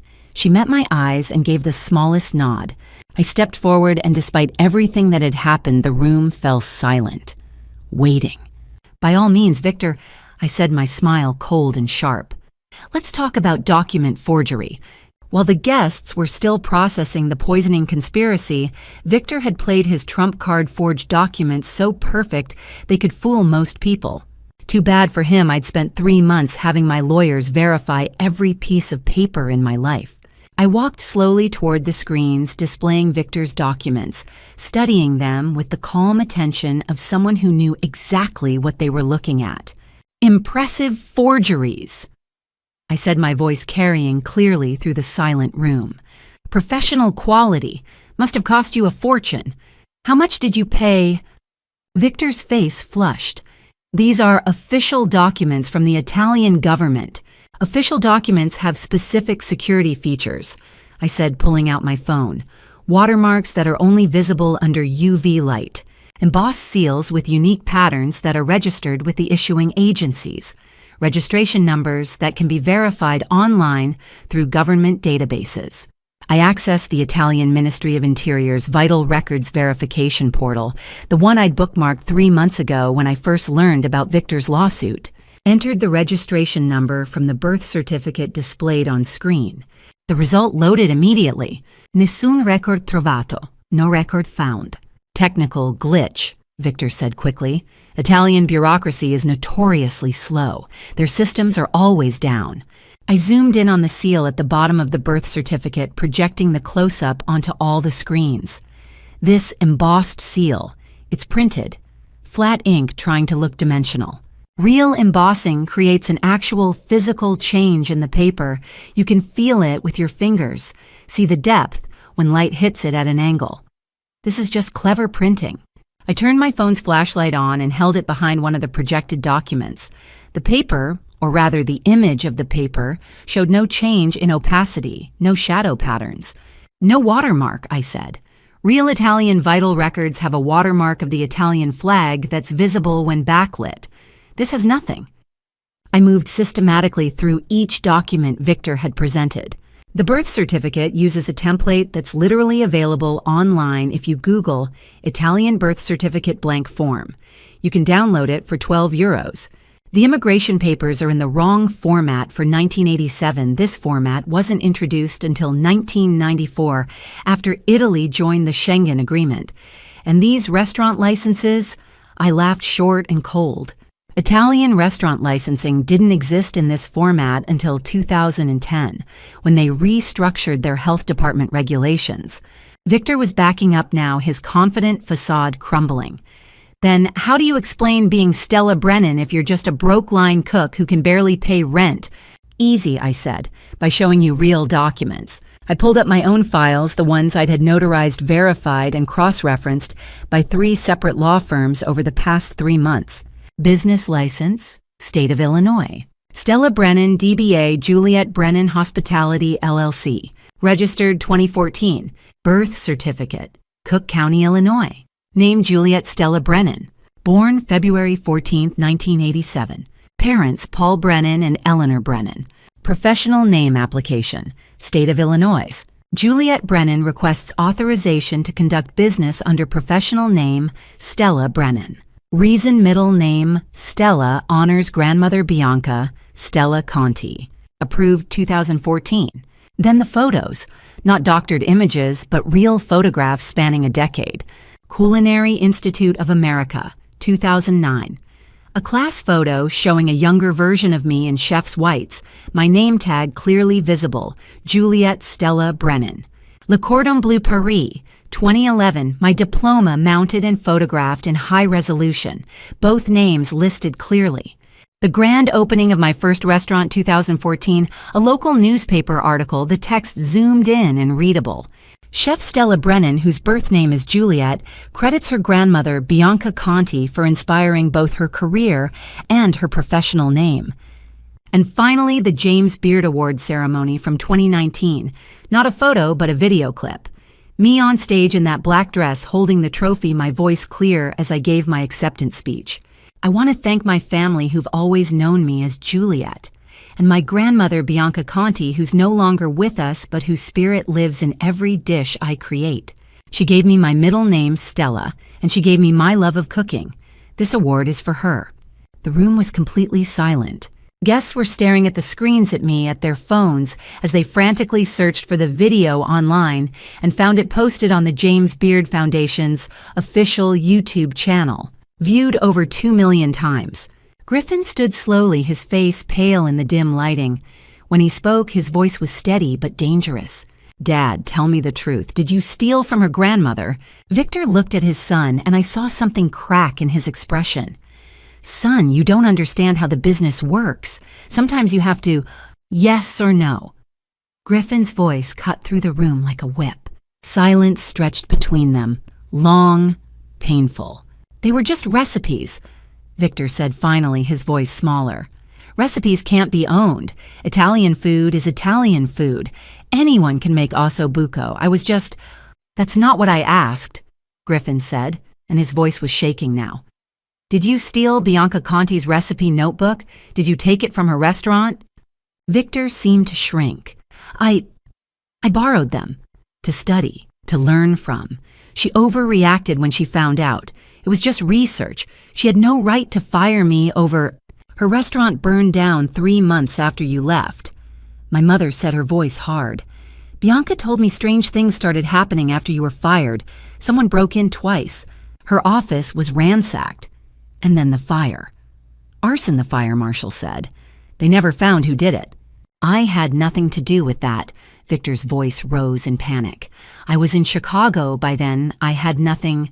What about our restaurants?" Griffin's voice was deadly quiet now. "Hayes Tavern, Victor's American Table, the Hayes House. What really happened to them, Dad? The economy was tough. Timing was bad. We had some challenges. What about the health code violations? The bankruptcy filings? The repeating patterns? Let me help with that," I said, pulling up one final set of documents. Public records this time. The kind anyone could access if they knew where to look and had enough patience to dig. Hayes Tavern, Chicago, 2003.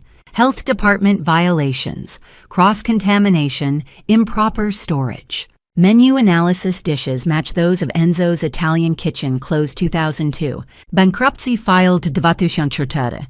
Victor's American Table, Naperville, 2008. Health Department violations, temperature violations, expired ingredients. Menu analysis dishes match those of Carlotta's, closed 2007.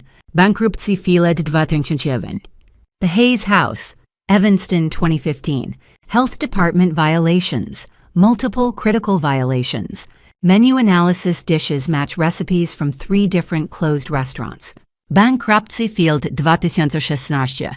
The pattern was crystal clear. Victor had spent his entire career stealing recipes from restaurants that had recently closed, opening his own establishments, and then failing spectacularly due to his own incompetence. The same health code violations, the same lack of fundamental kitchen skills, the same trajectory from promising opening to disaster.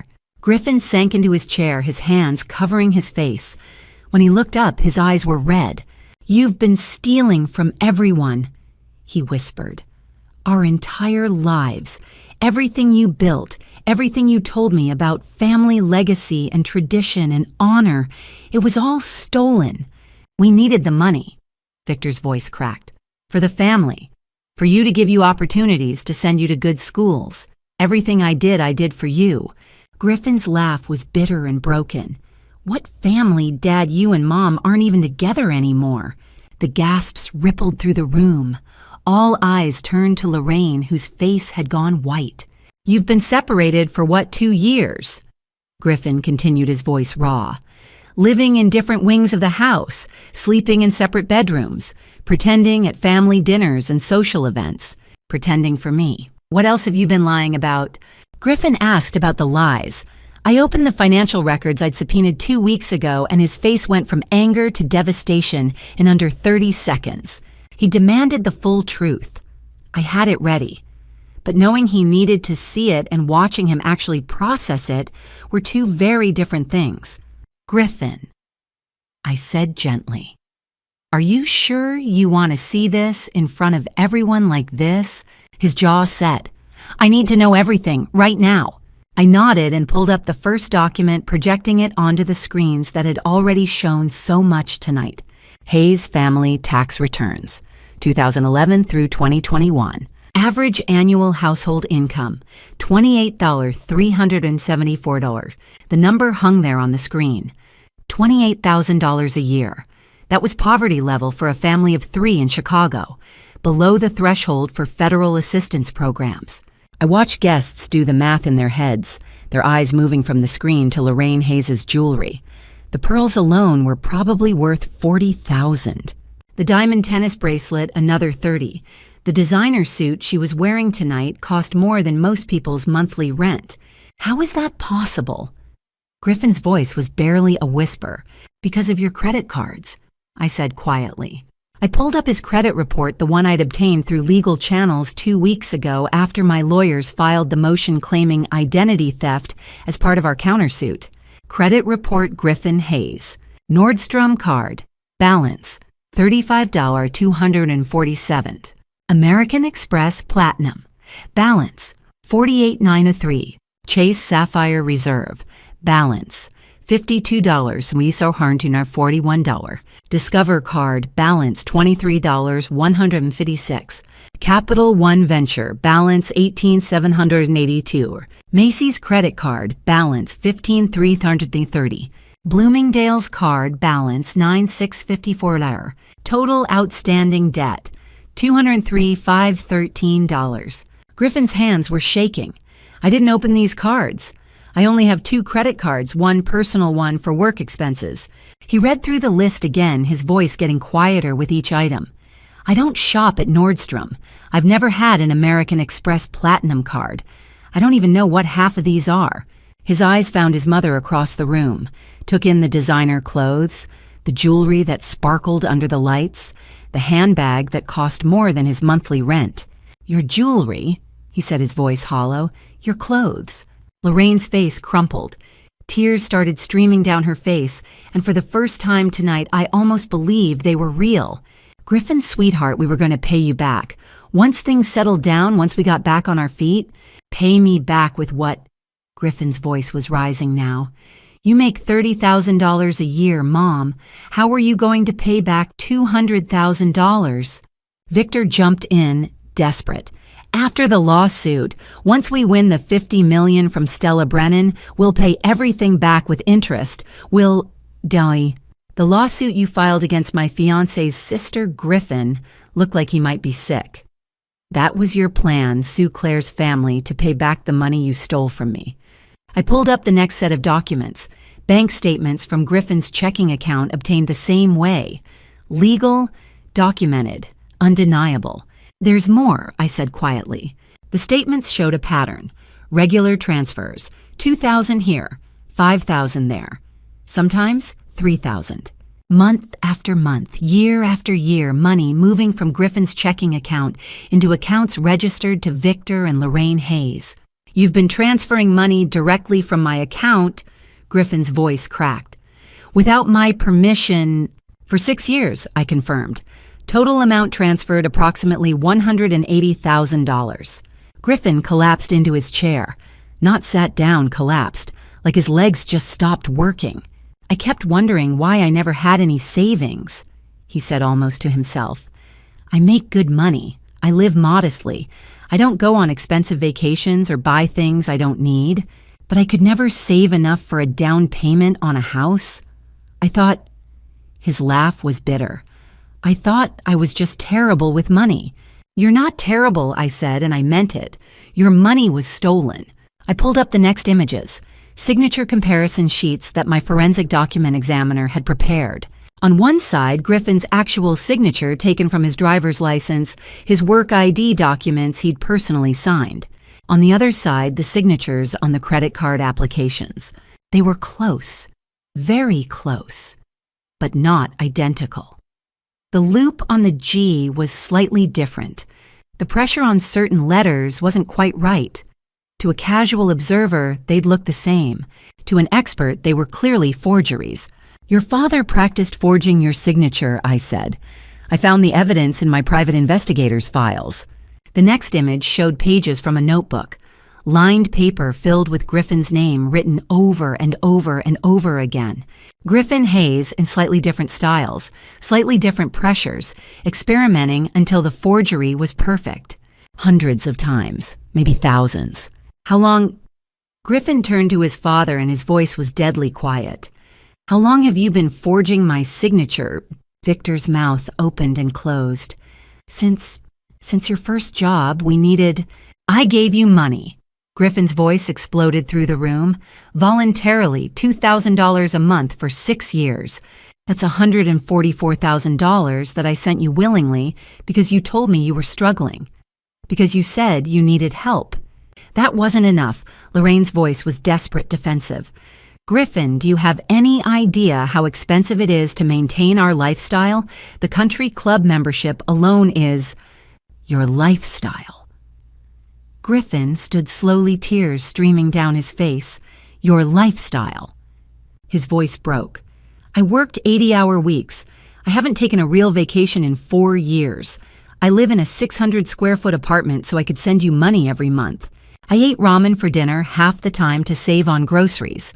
And you were stealing from me the entire time to pay for country club memberships and designer clothes. Claire moved toward him, her hand reaching for his arm. Griffin let her touch him, but didn't look away from his parents. I loved you, he said, and his voice was wrecked. I trusted you completely. When people at work said you were difficult or demanding, I defended you. When my friends said you seemed too concerned with appearances, I told them you were just prideful, just from a different generation. I made excuses for everything.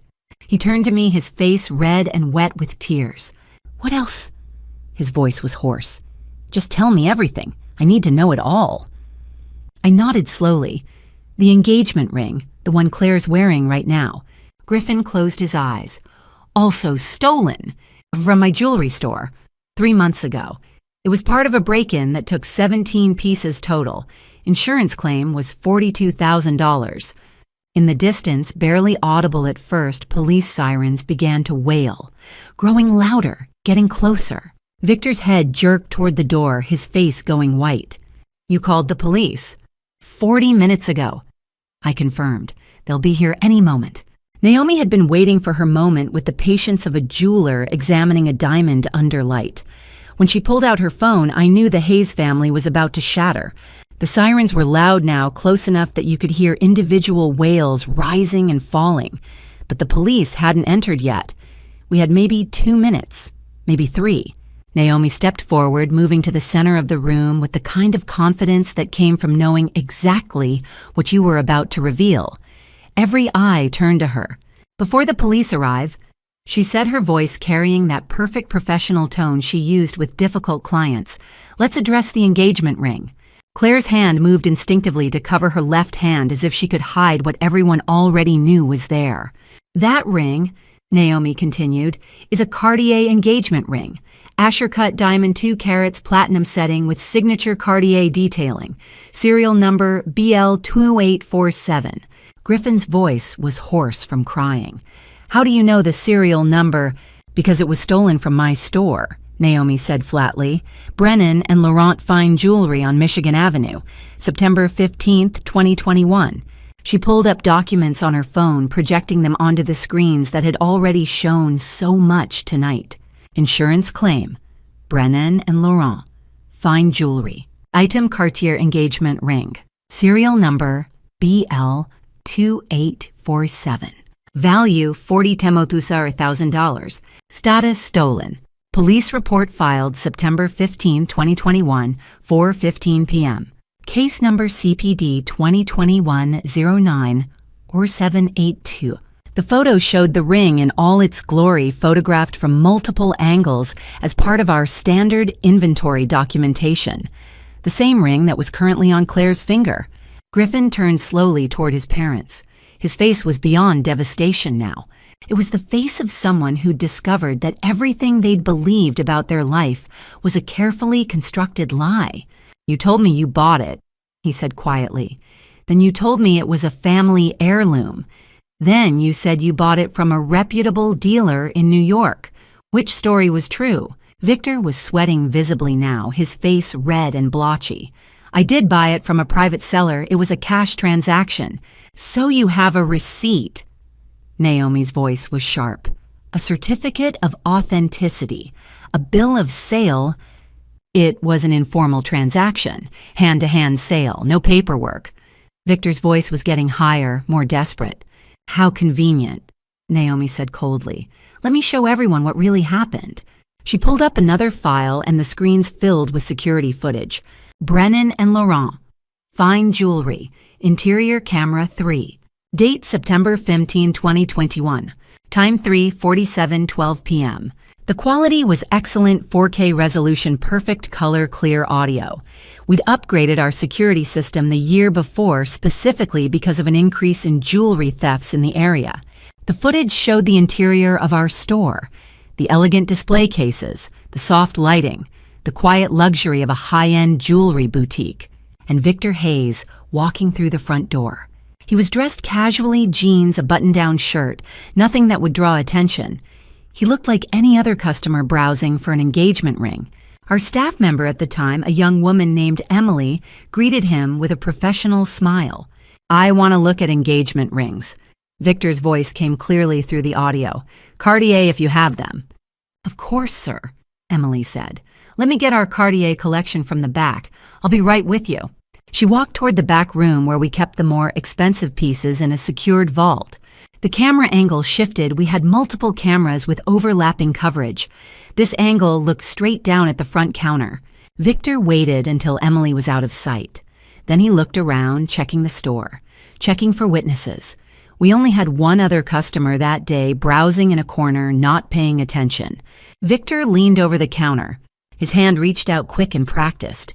Grabbed a display box from the locked case that Emily had left momentarily open while retrieving keys for the vault. The box was clearly labeled.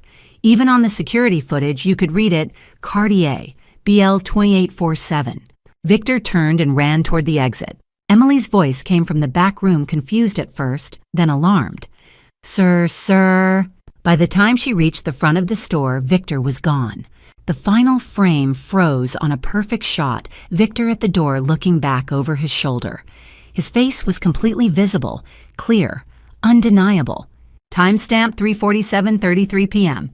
The room was dead silent, not a breath, not a whisper. Naomi replayed the footage, slower this time. You could see every detail. The way Victor checked for witnesses, the deliberate reach across the counter, the grab, the run. It was unmistakable. Unambiguous. Victor Hayes caught on camera stealing a $42,000 engagement ring. Griffin stood slowly and walked to Claire. She was crying now, her hands shaking so badly she couldn't remove the ring herself. He did it for her. Gently. Carefully. The way you'd handle something precious that you'd just discovered was never really yours. He walked to Naomi and held out the ring. This belongs to you, he said, his voice wrecked. I am so sorry. Naomi took it with professional grace, examining it briefly under the light. Thank you, Griffin. This isn't your fault. Griffin turned to his father. You stole my fiancé's engagement ring. You made me propose to the woman I love with stolen goods. You let me put stolen property on her finger and promise her forever. I was going to pay them back." Victor's voice cracked with panic. "I just needed time. We couldn't afford a ring worthy of the Hayes name. I was going to make it right." "There is no Hayes name." Griffin's voice broke. "There's just a string of thefts and lies and fraud. That's all there ever was." Lorraine stood abruptly, her chair scraping loudly against the floor. "This is entrapment. You set this up." She pointed at me and Naomi, her face twisted with rage and desperation. "You knew about the ring. You let the engagement happen. You let my son propose just so you could humiliate us in public." "No," I said coldly. "We let it happen to protect Griffin and Claire." The room went quiet again, waiting. "If we'd reported the theft the day after your husband stole it," I continued looking at Lorraine, "Griffin would have been investigated as a potential accomplice. The ring was in his possession. He'd presented it as a gift. He would have been questioned by police, possibly arrested. His credit would have been frozen during the investigation. His reputation at work would have been destroyed." I turned to Griffin. "I waited until I had proof that you were innocent, that you were a victim, not an accomplice, that you had no knowledge of where the ring came from." Griffin's voice was barely a whisper. "Thank you." The sirens were right outside now, not approaching anymore, arrived. Red and blue lights flashed through the restaurant's windows, painting the faces of everyone in the room with strobing color. Lorraine screamed at Victor, all composure gone. "Do something. Call our lawyer. Call someone." Victor looked at his wife, and for the first time all night, I saw something like acceptance in his face. The acceptance of someone who'd finally run out of moves. "We don't have a lawyer, Lorraine," he said quietly. "We can't afford one." Through the window, I could see 4 cars parked in front of the restaurant. They had no idea who was coming. If you're still listening, comment "I'm still here" right now. Please note what follows includes some fictionalized details. If you'd rather not continue, you can stop here and explore other content instead. 10:30 p.m. 2 Chicago police officers walked through Bellini's main entrance, followed by 2 FBI agents in dark suits. Agent Foster, the one in front, looked like she'd done this 1,000 times, because she had. The dining room split like water parting around a stone. Guests stumbled backward, champagne flutes abandoned on tables, phones rising instinctively to capture what was about to happen. Victor Hayes turned sharply toward the kitchen entrance, his eyes calculating the 30-foot sprint to the swinging doors and whatever slim chance of escape lay beyond them. He made it 2 steps before Bellini's security guard, the same kid who'd tried to turn me away at the door 4 hours ago, stepped directly into his path with the sudden confidence of someone who'd been given very clear instructions. Victor froze, mouth opening, but whatever excuse he'd prepared died when Agent Foster raised her hand. "Victor Hayes." Her voice carried across the room without effort, calm and final. "You're under arrest for grand theft identity, theft wire fraud, and federal fraud. You have the right to remain silent. Anything you say can and will be used against you in a court of law." Victor's face went from pale to red to something close to purple. "There's been a mistake. I'm the victim here." Agent Foster didn't blink. "You have the right to an attorney. If you cannot afford an attorney, one will be provided for you. Do you understand these rights as I have read them to you?" The second FBI agent, a younger man with a crew cut and a folder under his arm, approached Lorraine Hayes where she stood near the bar, her champagne flute still in hand. "Lorraine Hayes, you're under arrest as an accomplice, after the fact to grand theft conspiracy to commit identity theft and wire fraud." Lorraine's composure shattered. "I didn't do anything. This is his fault." She swung her arm toward Victor, voice rising. "He's the one who—" The agent pulled handcuffs from his belt. "You have the right to remain silent." Griffin stood frozen near Claire, his face drained of color, watching his parents being cuffed in front of 100 witnesses. Claire gripped his arm, her other hand covering her mouth. Victor, wrists now locked behind his back, made one last desperate attempt. "She set this up, Juliet Brennan. She's obsessed with my son. She's been stalking us." Agent Foster's expression didn't change. "Mr. Hayes, we have security footage of you committing the theft." "She has mental problems, I have proof." Victor's voice cracked wild and unraveling. Lorraine, handcuffed and frantic, fumbled in her purse with awkward bound hands and pulled out a stack of papers. "Mental health evaluation petition for a restraining order. She has paranoid personality disorder." A few guests murmured, glancing at me with uncertainty. Agent Foster took the papers, held them up to the light, flipped through them slowly. She looked at Lorraine with the expression of someone who'd seen this particular con before. "Mrs. Hayes, these were printed from a template website. This doctor's signature is clip art from Microsoft Office. This license number doesn't exist in the Illinois state database." Lorraine's mouth opened and closed. No sound came out. "She paid to destroy us." Lorraine's voice turned shrill. "She planned this for months. She has power. She owns restaurants, jewelry stores, probably this building too." I stepped forward, voice quiet and steady. "Not this building, but I do own the restaurant chain that just acquired it." I turned toward Jasper Monroe, who'd been trying to edge toward the side exit near the bar. "Jasper, do you want to tell them about our meeting last week when you agreed to sell Bellini to JB Hospitality Group?" Jasper went pale. He said nothing. "No, then I will. The paperwork was signed yesterday. This restaurant became mine as of 6 p.m. tonight. You've been my employee for 6.5 hours, Jasper." Victor stared at me, handcuffs glinting under the chandeliers. You bought him out." "Bought him out and 3 of his other restaurants. Turns out when you're under investigation for health code violations and conspiracy to commit fraud, banks get very nervous about your loans." Agent Foster turned to Jasper. "Jasper Monroe." Jasper looked like he wanted to disappear. "Yes. We need you to come with us. We have questions about conspiracy charges." "Am I under arrest?" "Not yet, but I'd advise cooperation." The second agent walked into the kitchen and returned 30 seconds later with Santiago Rivera in tow. Santiago, still in his chef's whites, looked terrified. "Santiago Rivera. You also need to come with us for questioning related to conspiracy to poison and reckless endangerment." Santiago's voice was barely a whisper. "I want a lawyer." As the agents prepared to escort all 4 out, Victor made one final desperate attempt. "All of this over recipes. You already have everything: restaurants, money, success. Why destroy us over some old woman's recipes?"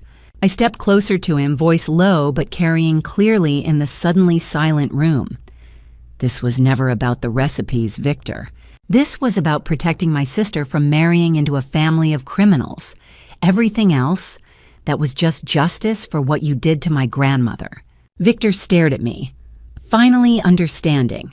Bianca Conti died 6 months after that fire. She never recovered from losing the work of her lifetime. She was my teacher, my inspiration, the reason I became a chef. You didn't just steal recipes. You stole her legacy and burned it to ash. Eleanor Brennan began to cry. Paul placed a hand on her shoulder. Agent Foster gestured toward the door. "Let's go."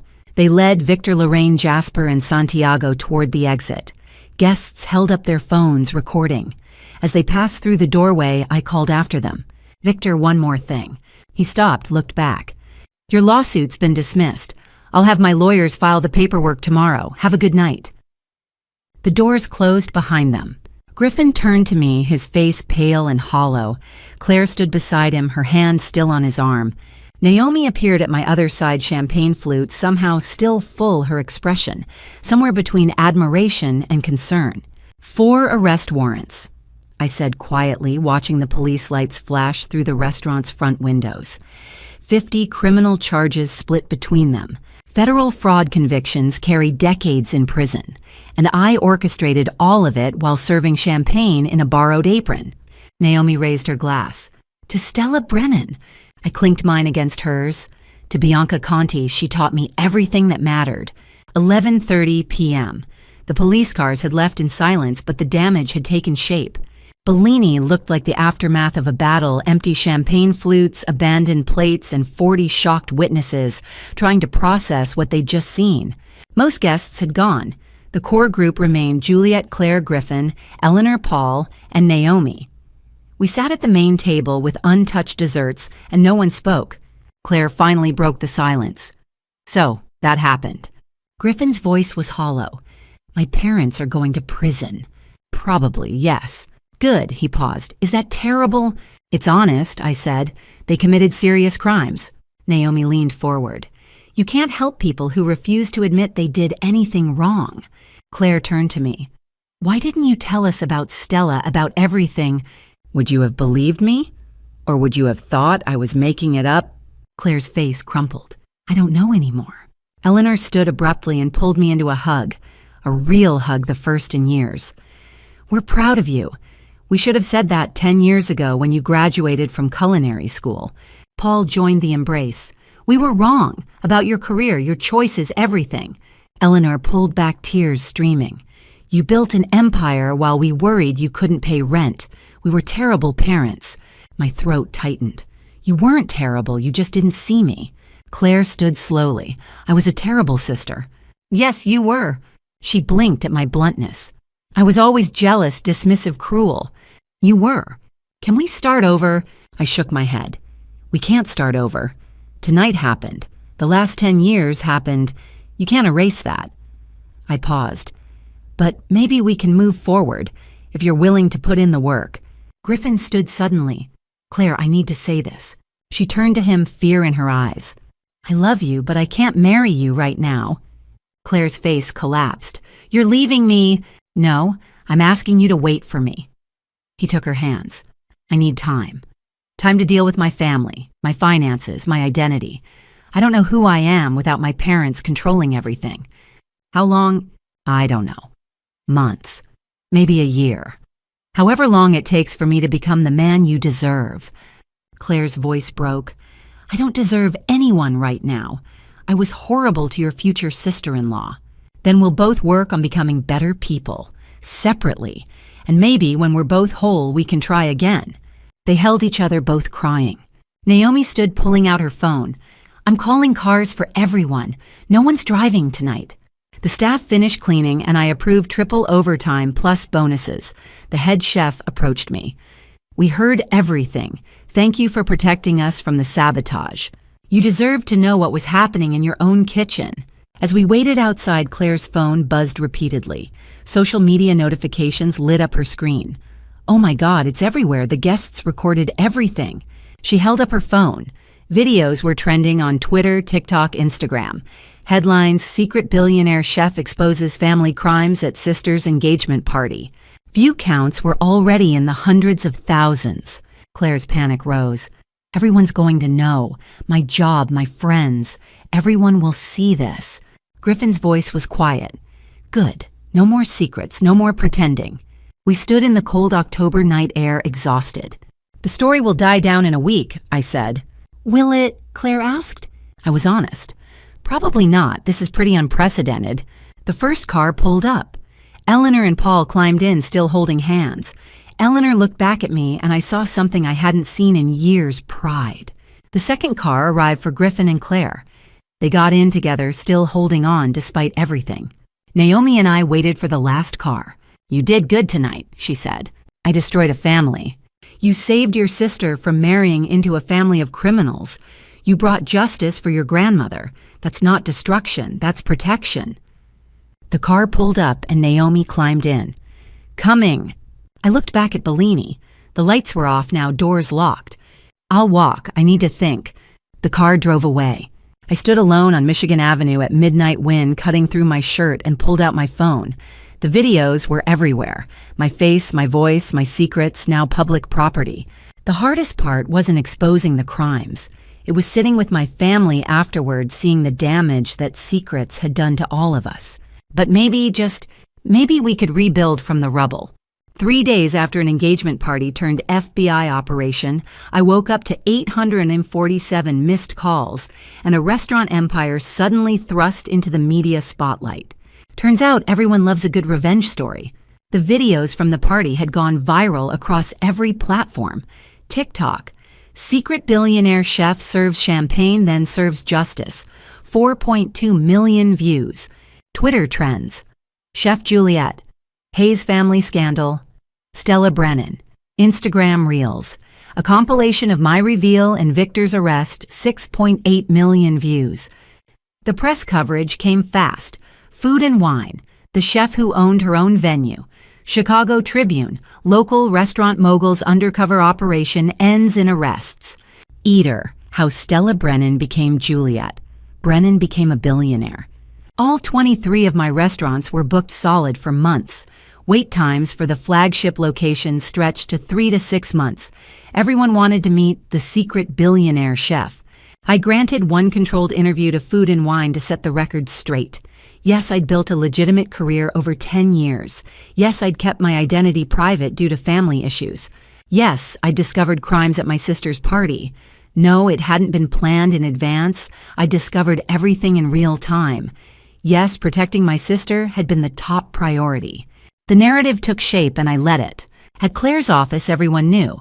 Her co-workers treated her differently now. Some were sympathetic. That must have been so traumatic. Some were nosy. Is your sister really worth $180 million? Some were jealous. Must be nice having a rich sister. Her boss called her into his office 3 days after the party.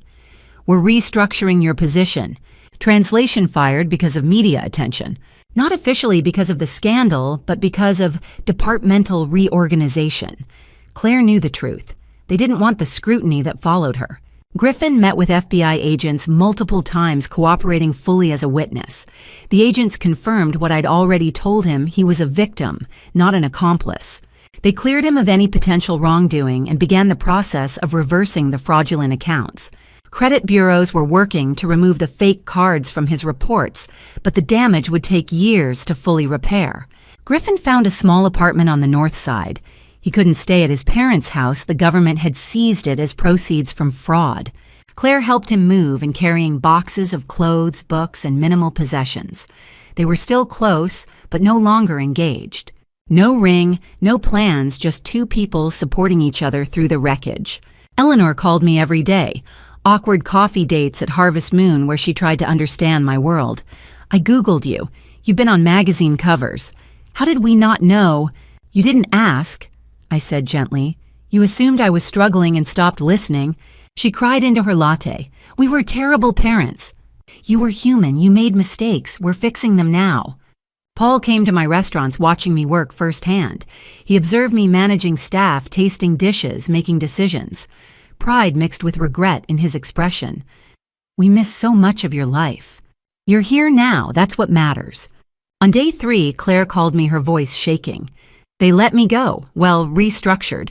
Same thing. I'm sorry. A long pause. Do you have any openings? I'd been waiting for this. Are you asking for help? I'm asking if you'll give me a chance to learn, to do better. Yes, but not at my flagship restaurants, not yet. Then where? I'm acquiring another property next week. Different owner, not Jasper's. It needs a complete overhaul management service culture. Lowest position available. Hostess. $15 an hour. Claire's voice was small. That's minimum wage. That's starting wage. You'll work evenings, weekends, holidays. You'll be treated like every other new hire, actually probably harder because you're my sister, and everyone will watch for favoritism. Apo, why would you do that? Because you asked. Because you're willing to start at the bottom. Because I believe people can change if they want to badly enough. I paused. But Claire, if you take this job, you work for it. No special treatment, no shortcuts. You show up on time, you follow the rules, you earn every promotion. If you can't handle that, tell me now. Silence on the other end, then quietly, I can handle it. Good. Start date is Monday. Wear black pants and comfortable shoes. You'll be on your feet for 8 hours. Juliet. Yeah. Thank you for giving me a chance I don't deserve. You're my sister. Everyone deserves a second chance, but only one. I hung up and stared at my phone. The notifications were still coming in: interview requests, partnership offers, cookbook deals. My family had spent 10 years not seeing me. Now the whole world was watching. Naomi appeared in my office doorway with 2 cups of coffee. You hired her. I did. You're either incredibly generous or incredibly foolish. Probably both. She handed me a coffee. For what it's worth, I think you're doing the right thing. She's going to struggle. She's never worked service industry. She's going to hate it. Good, let her hate it. Let her earn it. That's how you built this. Naomi gestured to the office, the restaurant beyond the empire we'd constructed together. No shortcuts, no handouts, just work. Just work, I agreed. Outside my office window, Harvest Moon's lunch service was starting. The dining room filled with guests who'd waited months for reservations, who wanted to taste the food of the secret billionaire chef. My phone buzzed again, another interview request, another opportunity. My family had spent 10 years not seeing me. Now the whole world was watching. And Claire was about to learn what it really meant to work in my world. January 2022, 3 months after the engagement party. Chicago winter came in hard, and Claire's alarm at 5:15 every morning came harder. Watching my sister learn to fold napkins properly was unexpectedly painful because despite everything, I took no pleasure in seeing her struggle. Her typical day started at 6 a.m. arriving at Bramble in Bloom, the farm-to-table restaurant I'd acquired in Lincoln Park. The property had potential great location solid bones, but it had been failing under the previous owner due to poor culture and high turnover. Regina Townsend, the restaurant manager, was 45, steel-spined, and fair. She didn't give Claire any slack for being the owner's sister. If anything, she was harder on her. Everyone's watching. You need to be twice as good. Claire's morning tasks were relentless. Table setup required precise silverware placement measured distances, 4 different napkin folds depending on meal service. The reservation system, open table integration phone lines, walk-in management required constant attention. Cleaning duties included wiping down menus, sanitizing surfaces, checking windows for smudges. Claire made mistakes constantly. Week 1, she seated a party of 6 at a table for 4. Chaos ensued. Regina corrected her firmly but without cruelty. Check the floor plan before you promise a table. Week 2, she double-booked a time slot, creating a 15-minute wait for guests who had reservations. Regina pulled her aside. Every mistake impacts real people's experiences. Pay attention. Week 3, she forgot to note a shellfish allergy. The kitchen had to remake the dish, throwing off timing for the entire table. Regina's lecture was brief and pointed. This isn't marketing, Claire. People's health is on the line. Bryn Taylor, a 22-year-old hospitality student working as the other hostess, took pity on Claire. You'll get it. Everyone struggles at first. She showed Claire shortcuts, how to handle difficult guests, how to read Regina's moods. Claire clung to those small kindnesses like lifelines. Lunch rush noon to 2 p.m. was pure chaos. Phones ringing constantly, walk-ins demanding immediate seating, online reservations updating in real time. Special requests, allergies, birthdays, anniversaries. Claire was drowning but kept her head above water. Then came the complaint. An older couple wasn't happy with their corner table. Claire, exhausted and defensive, snapped back. This is a nice table. Regina intervened, smoothly moved the couple to a better spot, and after they left, pulled Claire aside. Never argue with a guest. Their experience matters more than you being right. She taught Claire the proper de-escalation techniques. Acknowledge, apologize, offer solutions. By the end of her shift, 8+ hours on her feet, Claire was wrecked. Her feet ached in flat work shoes she'd never needed before months of heels. Her back hurt. Her voice was hoarse from greeting guests. She cleaned her station and prepped for tomorrow in a daze. The other staff had mixed reactions to Claire. Bryn was supportive. Marcus, a veteran server, was cautiously encouraging. Others were skeptical. She overheard 2 servers during a break. Think she'll quit, most rich kids don't last 2 weeks. Claire pretended not to hear and worked harder. I visited the restaurant once a week for routine checks across all my properties. I came during the slow afternoon period around 3 p.m. and found Claire wiping down menus at the host stand. She looked different. Simple ponytail, minimal makeup regulation uniform. Tired but determined. How's it going? I asked. Hard. Good. She looked up. Why did you buy this restaurant specifically? Because it was failing due to poor culture. The previous owner didn't respect staff. High turnover, low morale, wasted potential in a great location. And you're rebuilding that culture. Yes. And you're learning what that means, why respect matters, how hard the actual work is, how everyone matters. Claire set down the menu she'd been cleaning. I'm sorry for how I treated people before, for how I treated you. I know you are. Is sorry enough? No. Sorry is just words. Changed behavior is what matters. You're doing that. Keep going. She nodded and returned to work. After her shift ended at 6 p.m., Claire's phone buzzed. A text from Griffin. Had my 6-month credit counseling check-in today. Paid down $40K of the $200K debt. Slow but steady. How's the restaurant?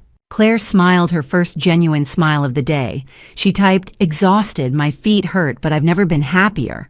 Griffin, coffee Sunday as friends. Claire stared at the message for a long time.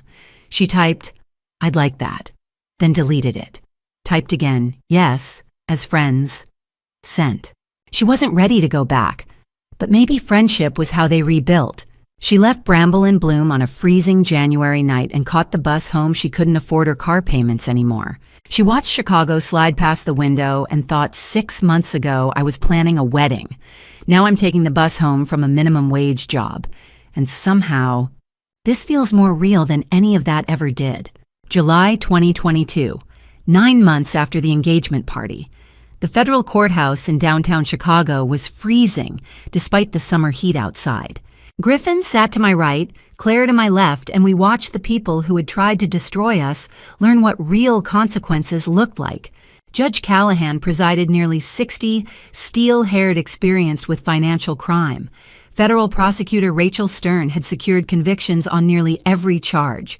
The courtroom was packed with media, victims, and witnesses. Victor and Lorraine Hayes sat in orange prison jumpsuits. They'd been held without bail, and 9 months of incarceration had hollowed them out. Jasper Monroe and Santiago Rivera sat separately in suits released on bail. Judge Callahan reviewed the charges. Victor Hayes convicted on 12 counts: grand theft, identity theft, wire fraud, conspiracy to commit fraud, multiple counts of document forgery. Lorraine Hayes convicted on 8 counts: accessory after the fact, conspiracy to commit identity theft and wire fraud, obstruction of justice. Jasper Monroe convicted on 4 counts: conspiracy to commit fraud, unlawful interference with business operations, aiding and abetting food contamination. Santiago Rivera convicted on 3 counts: conspiracy to poison, reckless endangerment, assault. Griffin's victim impact statement was read aloud. He couldn't face his parents in person. For 6 years, my parents used me as an ATM. They stole my identity and $324,000 total. They destroyed my credit, my savings, and my self-worth. I've been in therapy 3 times a week since their arrest. I love them unconditionally. They only love me conditionally based on my utility to them. I stood for my statement. Victor Hayes didn't just steal recipes. He stole 40 years of my grandmother's labor. Bianca Conti died 6 months after her restaurant burned, never recovering from losing her life's work. Every dish I cook honors her memory. Justice today doesn't bring her back, but it ensures her story isn't forgotten. Claire stood next. This conspiracy almost destroyed my relationship with my sister and my fiancé. It forced me to reevaluate everything I valued. I was so focused on status that I almost married into a family of criminals. This forced me to see what really matters. Judge Callahan looked at each defendant. To Victor, Mr. Hayes, you stole from your own son. You showed no remorse, only entitlement. Even now, you see yourself as the victim. This court disagrees. The court sentences you to 5 years in federal prison restitution of $400,000 and 3 years of supervised release. Victor's face went white. To Lorraine, Mrs. Hayes, you enabled every one of your husband's crimes. You cared more about your lifestyle than your son's well-being. The court sentences you to 3 years in federal prison restitution of $200,000 and 3 years of supervised release. To Jasper Monroe, Mr. Monroe, you conspired to poison customers to damage a competitor. The court sentences you to 18 months in federal prison restitution of $50,000 and a permanent ban from the food service industry. To Santiago Rivera, Mr. Rivera, you let bitterness guide you to dangerous actions. The court sentences you to 2 years in federal prison, permanent revocation of culinary certifications, and 2 years of supervised release. As marshals moved to escort Victor and Lorraine out, Victor turned toward the gallery. "Son, please." Griffin stood and walked out without a word, without looking back. Outside, July heat hit us after the freezing courtroom. Media surrounded us immediately. Megan Price from the Chicago Tribune pushed forward. "Griffin, how do you feel about your parents' sentences?" Griffin's voice was calm. "I feel relief that they can't hurt anyone else. I hope they use their time in prison to reflect and change." "Will you visit them?" "No, I've said everything I need to say." "What about your relationship with Claire?" Griffin and Claire exchanged a look. Claire took his hand, the first physical contact in months. "We're taking it one step at a time, building something real this time. No more pretending." They walked away together, hands clasped but not re-engaged. Naomi appeared at my side.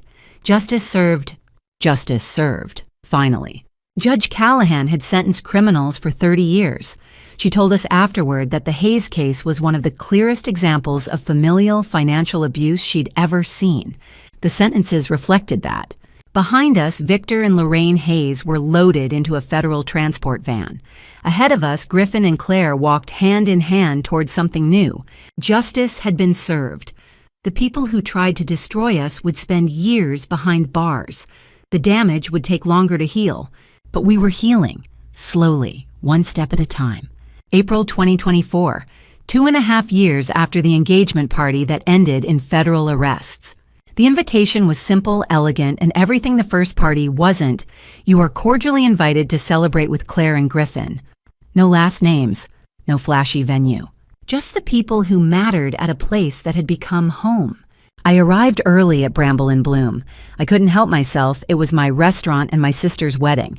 I supervised the setup, string lights, autumn-colored flowers, despite it being spring 40 chairs maximum. A small ceremony in the garden courtyard where Claire had worked her way up from hostess.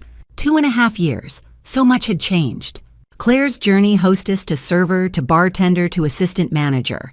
Real progression earned over 2 years. She now managed Bramble and Bloom's front of house. Salary $48,000 a year. Modest, but hers. The staff respected her because they'd watched her work for it. No special treatment. She'd proven herself. Griffin's journey, he'd paid off the entire debt. 18 months of aggressive payments, careful budgeting, no luxuries. He was now a CPA at a reputable Chicago firm, rebuilding his reputation from scratch. Therapy had helped him process the abuse, establish boundaries. He lived modestly, saved carefully, never wanted to be financially vulnerable again. My parents' journey, family therapy with me twice a month for a year. Slow, painful rebuilding of trust. Eleanor and Paul now volunteered at Nona's Table, the restaurant I'd reopened in my grandmother's honor. They cooked using Bianca's recipes, honoring her memory. Their relationship with both daughters was better, not perfect. Real. My journey, I'd expanded from 23 to 28 restaurants. I'd bought back Nona's original location in Little Italy and reopened it as a nonprofit teaching culinary skills to immigrant women. Eleanor and Paul worked there, connecting to Bianca's legacy in a way they never had when she was alive. I was more public now. I'd given a TED Talk about anonymous success and family motivation. The secret billionaire chef wasn't so secret anymore. The wedding began at 3 p.m.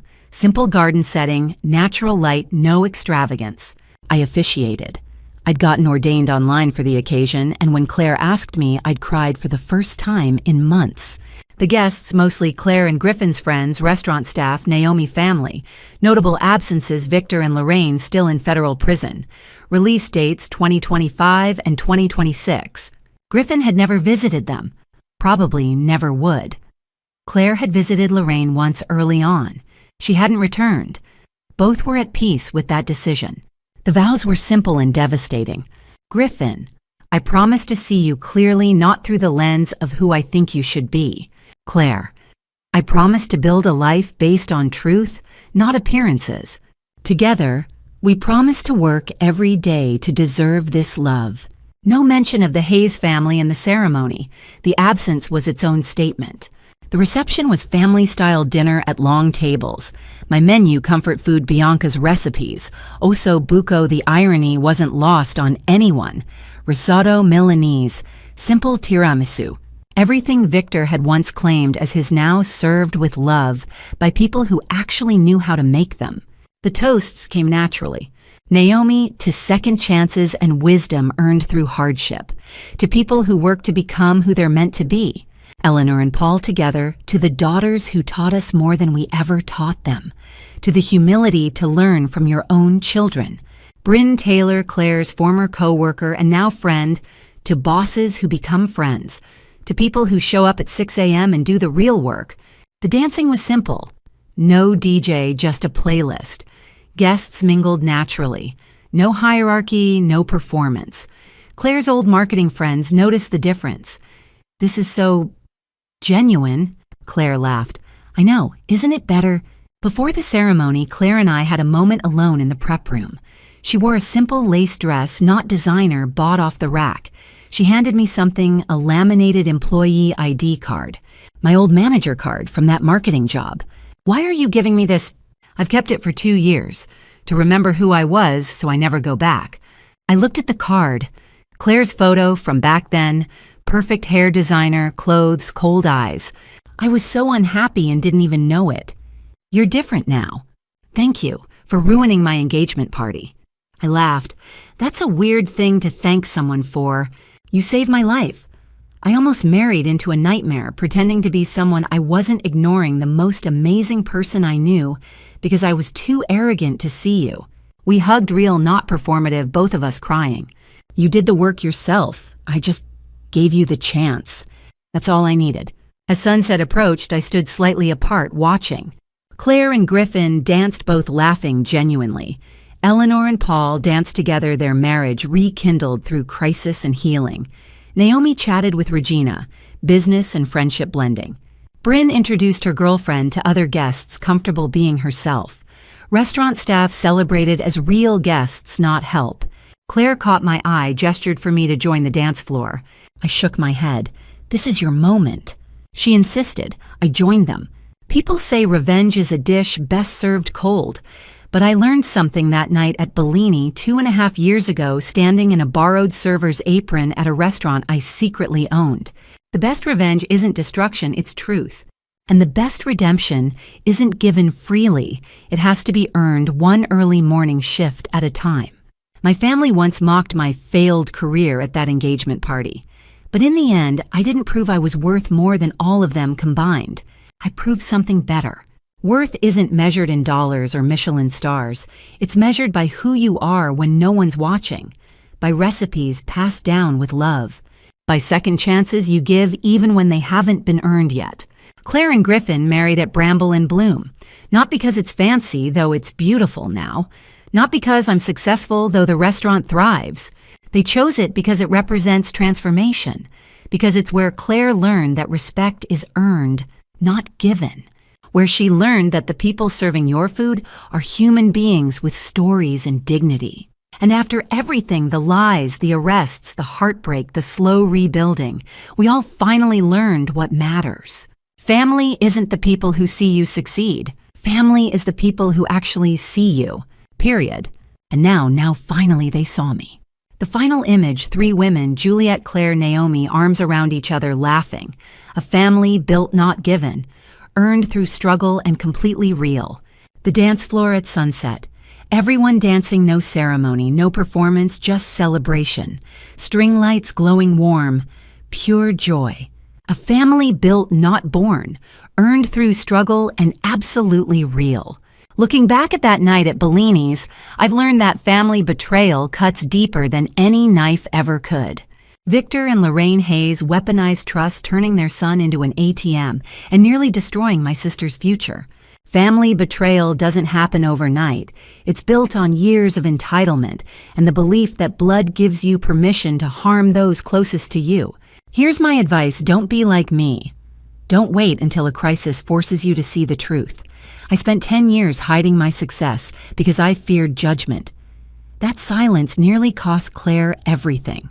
If you're holding secrets to protect yourself from people who should love you, ask yourself, What are you really protecting? God gave us family as a mirror to show us who we truly are. When Victor stood in that courtroom, he still couldn't see his reflection, only excuses. God doesn't call us to enable family betrayal. He calls us to love with boundaries and protect the innocent even when it's painful. Family revenge was never my goal, though the media loved that narrative. Real family revenge isn't destruction, it's refusing to let their lies define you. It's building something so true that their illusions crumble. The best family revenge, living well, loving deeply, and letting God handle the justice you can't. The lesson secrets rot families from the inside. Speak your truth before someone weaponizes your silence. And remember, God sees everything, the stolen recipes, the forged documents, the locked freezer doors. Trust Him when human justice feels too slow. If this story moved you or made you think about your own family dynamics, I'd love to hear from you. Leave a comment sharing your thoughts, subscribe to stay connected, and share this with someone who needs it. Your engagement keeps this community strong. Thank you for staying with me until the very end. I'm truly grateful you were here. One final note. This story contains fictionalized elements created for educational purposes. If certain themes don't resonate with you, please explore other content that better suits your needs. Take care and choose what serves you best.